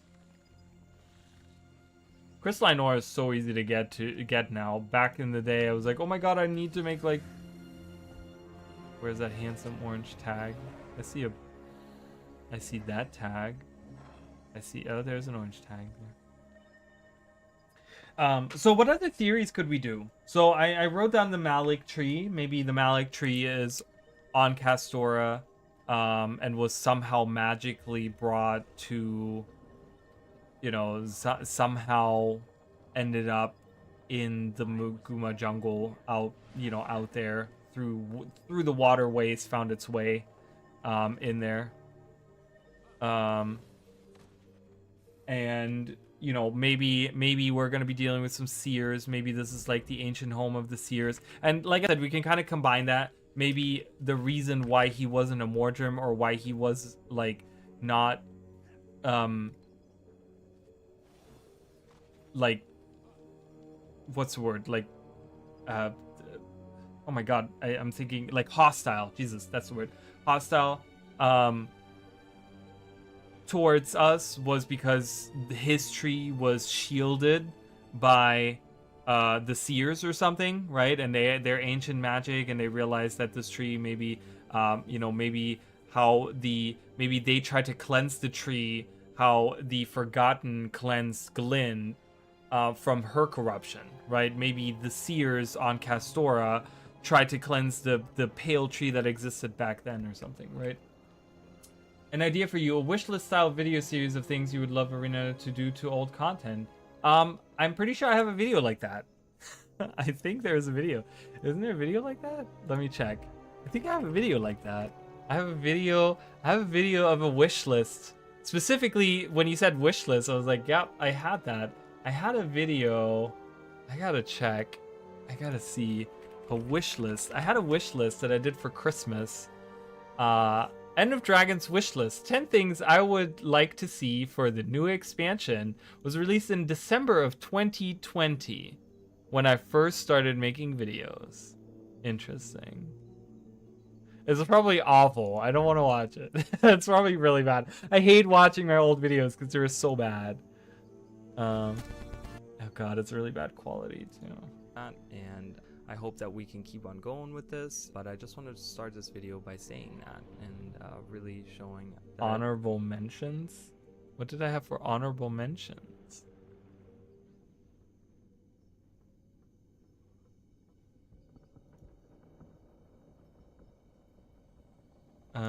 But just a little bit because do we want to watch that old video?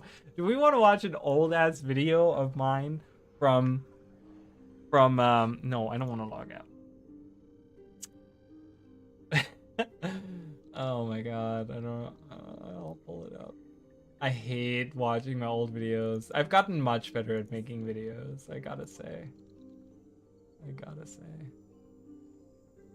There was something very important that I thought of that I'm going to talk about, but my honorable mention was engine improvements.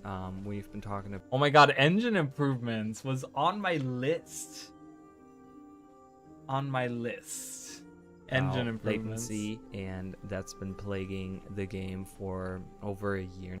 I don't know why my footage is so bad. This was in 2020. Now I want to say it's been really bad on Season 4 maps, especially I don't know on why the I'm European so laggy. servers, and it's definitely something that I think ArenaNet needs to fix. I'm trying to think of story threads that haven't been touched on by ArenaNet. Oh, E? Well, we talked about E ad nauseum on the Discord. Who is E? I've made videos on E. It's crazy because on Discord, recently we had a lot of discussion on who E is on the Discord, and the theories on E are wild. Like, there's some people in there that are like theorizing the craziest shit. Someone said on Discord, and I'm nothing against that person at all, like nothing at all against that person, but I just thought, I'm like, this is a wild theory.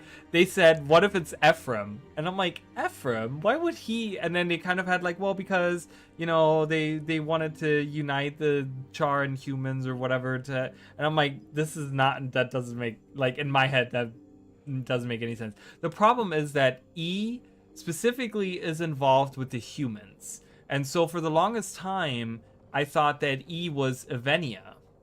But then someone pointed out that Countess Anise is actually an ancestor of Avenia. And I was like, whoa, I didn't know that for the longest time. But yes, that was a piece of evidence that was, you know, I think during Season 3 they revealed that. And I was like, oh my god, that's so true. So we already have like a Avenia connection. I was thinking that maybe, you know, I don't know. I always thought it was Avenia because Avenia was always all about Kryda, and she always cared about like protecting Queen Selma and protecting Kryda and all that stuff. And they're the same letter, right? And she mysteriously disappeared. So my theory was always that it was Avenia. Now I'm kind of leaning towards maybe it's another ancestor of Avenia, so like a distant, like a maybe a like a cousin to Anise or something like that, and it's like a male, because the one time that Marjorie was in the presence of E, didn't get to see E, but was in the presence, she said that it was like a male presence. So I'm thinking maybe it's like a male ancestor of Evenia called Evenian or something like that. And he's just been working in the shadows behind the scenes and protecting Kryta, like in the name of his, like, you know, he's like kind of just, you know, this mission has been passed down as like the secret heir from Evenia, right, who had disappeared in Ascalon a long time ago, you know. That's the best thing to theorize of all time. That's probably the best thing to theorize of all time. It could be a group or family, yeah, something like that, right? But they're always concerned with, they're specifically concerned with humans and specifically concerned with Kryta, right? When Theo Ashford died, that's when like E got involved, right? And E was, you know, it's interesting that E got involved when like the human council, the specifically Ascalonian human council member of the Pirates Council or whatever, died and got involved, right? Like there was something to that where I was like, that's very interesting, right? Because Evenia disappeared in Ascalon and like we don't know what happened, and then E is only concerned about Crichton politics and says that he can't get involved and he wants to get involved, but he knows more than he leads on, and he has a huge like a network of people and stuff. Then the other theory is that they're maybe part of the Mesmer Collective, the one that we are kind of finding out more about now, that Mabon was like the leader of or whatever, and like Casimir is part of it. Is Casimir part of it? I don't remember, but you know, Anise is definitely in there, and you know, stuff like that. So I don't know. There's a couple of theories about E for sure. And there's also DirectX 12 that I want to talk about. Okay, so honorable mentions was latency and engine improvements. What am I pulling up here? This is my old. This is December of 2020. So this is about 2 months after I started making videos. I've now been making videos for 5 years. So I think it would be even bigger for something like that. You know, having turned me off from going back to season format. So unplayable, the lag and the yeah. So not just me, but a lot of other people too. So extreme lags on Path of Fire Living World season maps. Why is this game so laggy, right? And there was a ton of these posts around that time. So okay, can we go to the next point now? The reason no one wants to listen to 2020 O'Reilly, okay? 2020 O'Reilly was in a really bad spot, okay? I will tell you guys, I was not doing good. My ex had just broken up with me. I was not in a good headspace, okay? So if you have any issues with what's happening here, I'm blaming it on that, all right? Engine, I don't think it's gonna happen. That comes to mind. Rework of older skills. So we've been talking a lot about this. Specifically, I'm going to be working on a shirt or something. Freezing Gust is the worst skill in the game. I will stand on that hill. I will die on that hill. I will fight everyone off of that hill if they don't want to be part of it. Okay? There's one particular skill that comes to mind that has been plaguing me for years now, and that's Freezing Gust, which is the Elementalist Water Attunement. There it is. I've been talking about this for 5 years now. Really bad. It does a little bit of damage and niche type of weapon, other skills that they could make improvements for, and this was just one that I thought of. And I think that I used to be a lot quieter because I was very awkward about crazy that the engine improvement happened. It did happen, right? Like that's so cool that I totally, until you said wish list, I was like, oh my god, I did make a wish list a long time ago. I did make that. So I totally forgot about this wish list. Definitely other skills that could use that treatment, and I think it was something that would attract people that have left and that they're thinking about coming back. And so I think that that's worthy to put on the list. So it was my number 10. My number 9 is something that's the Alliance update. Oh my god. They had talked about the Alliance update back then. I cannot.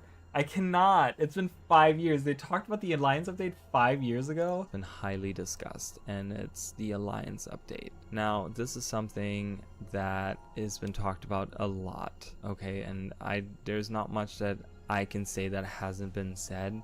It's something that really has been promised to us. There's been updates on it. This is something that they have talked about for a long period of time and then completely stopped for like the last 2 years. And it's something that needs to happen. I think it would be huge for the World vs. World mode, and just for the people that really like the mode and want to come back. I'm on Blackade, and even I see that Blackade, the population has been dwindling. I mean, Blackade is one of the bigger servers in World vs. World and stuff. And at the time, I will tell you guys, at the time in 2020, World vs. World was really like dying. That's before they did, like, they had done the PIBs and stuff, but that was before they like increased a lot of the rewards and stuff. And it was very, back then, I remember it was so unrewarding to play World vs. World. No one wanted to play it. And there was like barely, and that happened too. It didn't happen the way that they had originally talked about it, because they talked about the Alliance update. When they originally talked about the Alliance update, they talked about how you could group together different guilds and create alliances like you could do in Guild Wars 1. And they talked about that they would be doing this for World vs. World, and that's specifically what I was looking for. But yes, they did do the quote-unquote Alliance update, you know?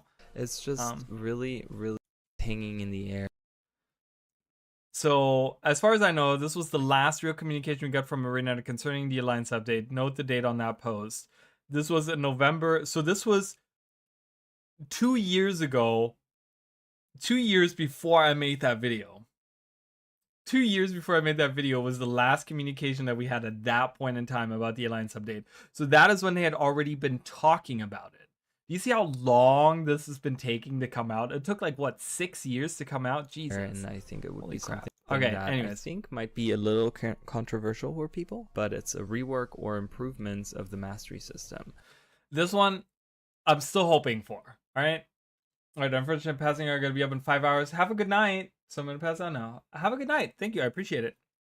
I appreciate it. And you might see a theory video come out. I don't know. I'm going to finish this video and I'm going to head out because I do want to rewatch this. I want to kind of see. But yeah, thank you so much for being here. I appreciate it. And I'll watch the video too when I have some time. I'll watch that. We're looking into getting up to like 400 now, and I just we're think at 633 now. We're at 349. I could see us easily be at 400 or more. Yeah, well, we're at 633, and this is just becoming ridiculous. Masteries is such a ridiculous system that needs to be looked at. Worse really and useless, but you know, instead of being able to carry 3, let me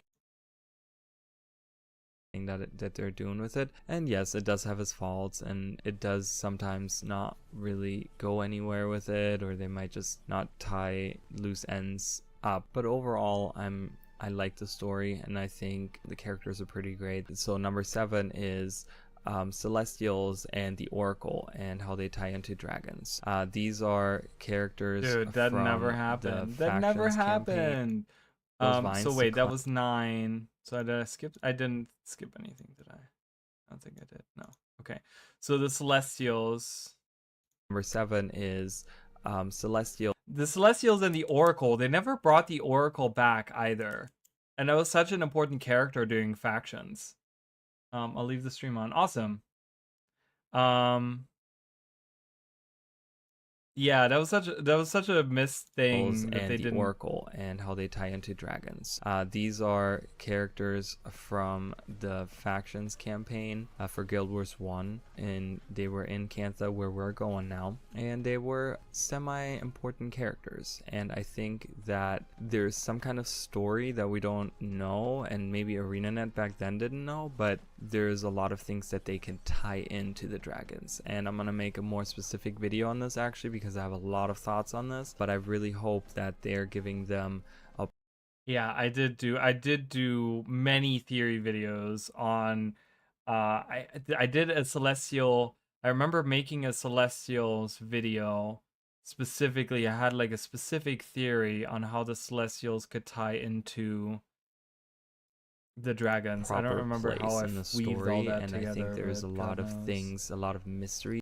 Okay, next up is the Tengu. That is definitely something that has been talked about a lot in the community, and it's having Tengu as a playable race. Wow.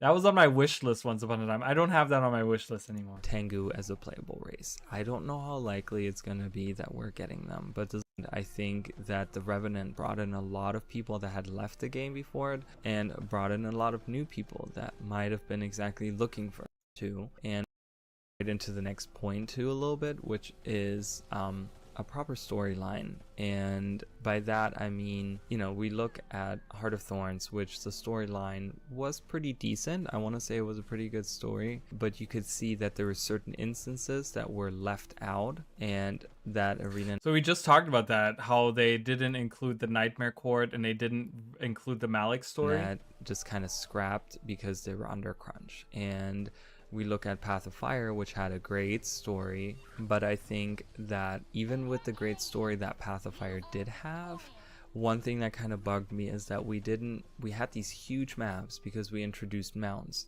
but then we didn't even use like half of the maps. Yeah, that's always something that's bugged me, is that ArenaNet has always rushed through like the maps that we have, right? And I think I think this has changed now. I think this point is kind of invalid now, because when you look at the maps and the story now, we have like the same amount of story now, but over 2 maps. So they actually do utilize a lot of the maps now, and I think this has really changed. I don't know really what I meant by a proper storyline, but for the it is what it is. But and I feel like there was so much potential in these maps to go to different places and see different things with Dragon's Watch and with the characters that we had, and we just didn't go there. You know, we would go to one end of the map and have an instance, and then the next stuff, that to me felt a little rushed and through in a matter stretched pretty. Number 3 is replayability, and by that we're talking about meta events for maps, world bosses, and achievements. So those 3 things I think are the biggest ones, as well as maybe doing hard mode on story instances, maybe where you can get extra rewards or extra achievements or something. But that's definitely something that those 3 things, if we get a really good world boss, if we get really good meta events for the maps, Path of Fire was not big on that, and it's just one of the reasons why a lot of people haven't been going back. Replayability, really, I also talk about, I feel like we should talk about adventures or God, I wish they would bring proper adventures back. Not just races and stuff, but like the Heart of Thorns adventures, but like do that on every map. Like races for the mount races, or even bounties. That's something that was brought in and was kind of carried through season 4 and then just kind of dropped off. There wasn't huge rewards for it. Bounties, 100%. I think bounties should come back. There wasn't like, okay, do this bounty, do certain amount of bounties every week to collect some kind of currency so you can get a special weapon set or something. There wasn't really that much that brought people to. It's just so boring. Replayability is an interesting subject. I think I've changed my mind now, because since, you know, this is pre-End of Dragons Arali talking about all of this stuff, but we've gotten so many maps over this period of time, and so many maps that aren't being played anymore, right? Like that I feel like replayability is still part of it, but I think it's more about making the maps feel more interesting and having the meta events on it be more impactful. You know, I think that's kind of that was the initial thought, and then now, like 5 years later, I think that's kind of where I'm at now. You know, it's not a bad point, but I think I've kind of like changed a little bit my viewpoint on it because of how much we've changed, you know, it's or the game has changed. I think they need to look at the adventures, the mountain races, and the bounties, and meta events, and world. Auric Base Meta is still done to this day by a ton of people because it has good rewards, and Dragon's Stand is really bosses cool and map. achievements. Yeah. Oh, my number 2 was good rewards. So for those points that I was talking about earlier on point 3, give us good rewards, give us something good for the rewards. world boss of stuff like that. I think that I think they've changed that a lot, right? Like they've For added. me, my The thing is, at the time, also we only had 2 sets of legendaries, and we didn't have legendary armor, and we didn't have that many legendary accessories, and we didn't have like now we have a ton of that, right? We have 3 sets of legendary weapons. We have additionally legendary. We have 6 legendaries coming with the new expansion. We've had legendary back pieces added, legendary gloves added, legendary like weapons, weapon added. Like we've had all these things added over the years. So there rewards, I think Arena is doing pretty good on. I think there's, the legendary armor can now, back then at that point in time, the only way that you could earn legendary armor was, I think it was I think PvP, World vs. World, and PvE, right? But like, or Raid, but they didn't have the PvE armor, right? So now we have the PvE armor that was added as well. So biggest point that, I think, is a great ending to the dragon story. We're talking about End of Dragons, and this is something I thought. So I'm gonna be honest with you guys that so a great ending to the dragon story. So I'm gonna be honest. Like I think the dragon story had a good end. I like to think that the dragon story had a good end. I liked the involvement of Suwon and how it kind of wraps up. I know there's flaws to all of it, and I know it wasn't perfect, but it was an MMO story, and I think it was an MMO story that was better than many other stories that were told, way like in other MMOs and stuff like that. I think overall the dragon story had a pretty decent ending to it. And I obviously there was things that I would have liked to have seen done better. And I don't think that End of Dragons really compares to something like Season 4. I think Season 4 was like their peak storytelling, and everything that happened with Oreen and all the little side stories that they told, and all these, the involvement of all the characters and everything kind of, there was a lot to love there. And not that I hate it now, but I think that they did pretty good on the ending of the dragon story. So that wish list is very lackluster, Raleigh. You could have come up with way better things, but this was 2020 when I first started making videos. So you guys got a glimpse of my early on non-scripted, because I didn't write scripts back then. I didn't write scripts. I was very shy still talking to, I was very getting used to having to talk to, like, into looking into camera, talking to people, and like talking into microphone is really like it took me a long time to get used to it. Now this is like second nature. It's so funny because I talked to my sister about it, where she's like, oh man, I hate listening to my voice, and I hate looking at myself, and and I'm like, dude, I was right there with you. Like when I first did this, I think anyone and everyone feels that way about themselves early on when they do anything like that. But I've gotten to the point where I'm like, I'm so used to being on camera now, and I'm so used to being on microphone all the time, that in this space, in my house at least, like outside of here, I still maybe will feel a little awkward and a little like, oh my god, but here I'm like, whatever, I don't care, I can do it, so but yeah, I think that was very interesting to look at those things. Maybe I'll do another wish list. That's that's an idea that I could do.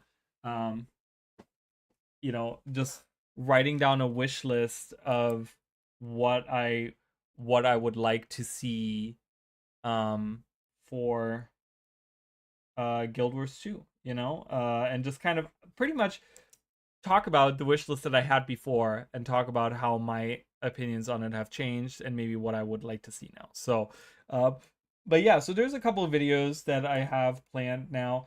Maybe I'll sit down and I kind of think about what I could potentially do for a like a random theory video on what we could see for Castora, right? Like I think that would be fun to do. So this will depend on how the releases of the blog posts and stuff.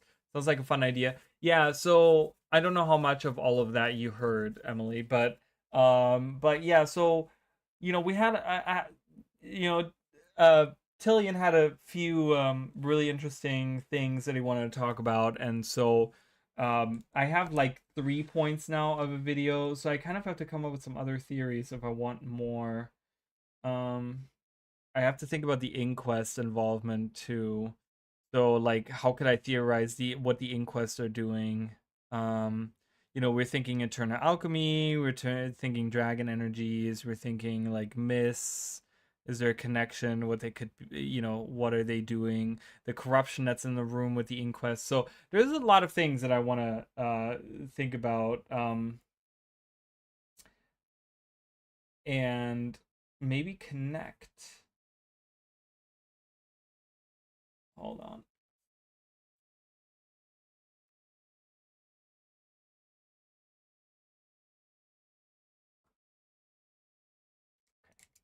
So yeah, I may make those videos. I don't know. I've been very slow on making videos. I'm really sorry about that. But yeah, I'm planning on right now one video that I would like to get done within hopefully this week. I don't know. I can't make any promises, but one that I'm working on is the history of the Inquest.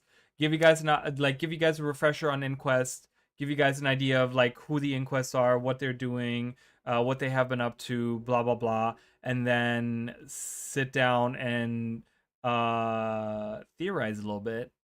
And hopefully by that point we'll have some more info on Castora, and then we can actually make some theories. So.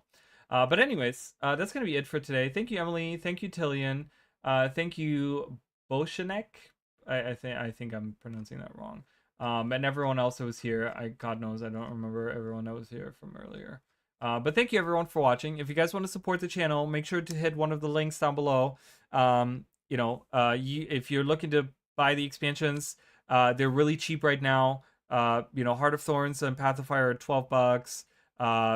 The other ones, I don't remember the prices on them, but they're all really cheap right now. So go buy them and make sure you use my link down below. If you have never played Guild Wars 2 and you want to try it out, make sure that you use my link down below as well. Because it is free to play the core game. You can try it out and see if it's for you. It's a really fun game, and the free to play has a lot to offer. You can get to max level for free.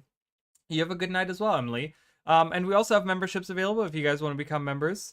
Make sure that you we have memberships and we have things available there, so if you guys want to support the channel, and yeah, I will probably see you guys on camera probably next week, like live. I'll probably be live next week, but you might see a video or two of me during the week, so we'll see. I don't know, but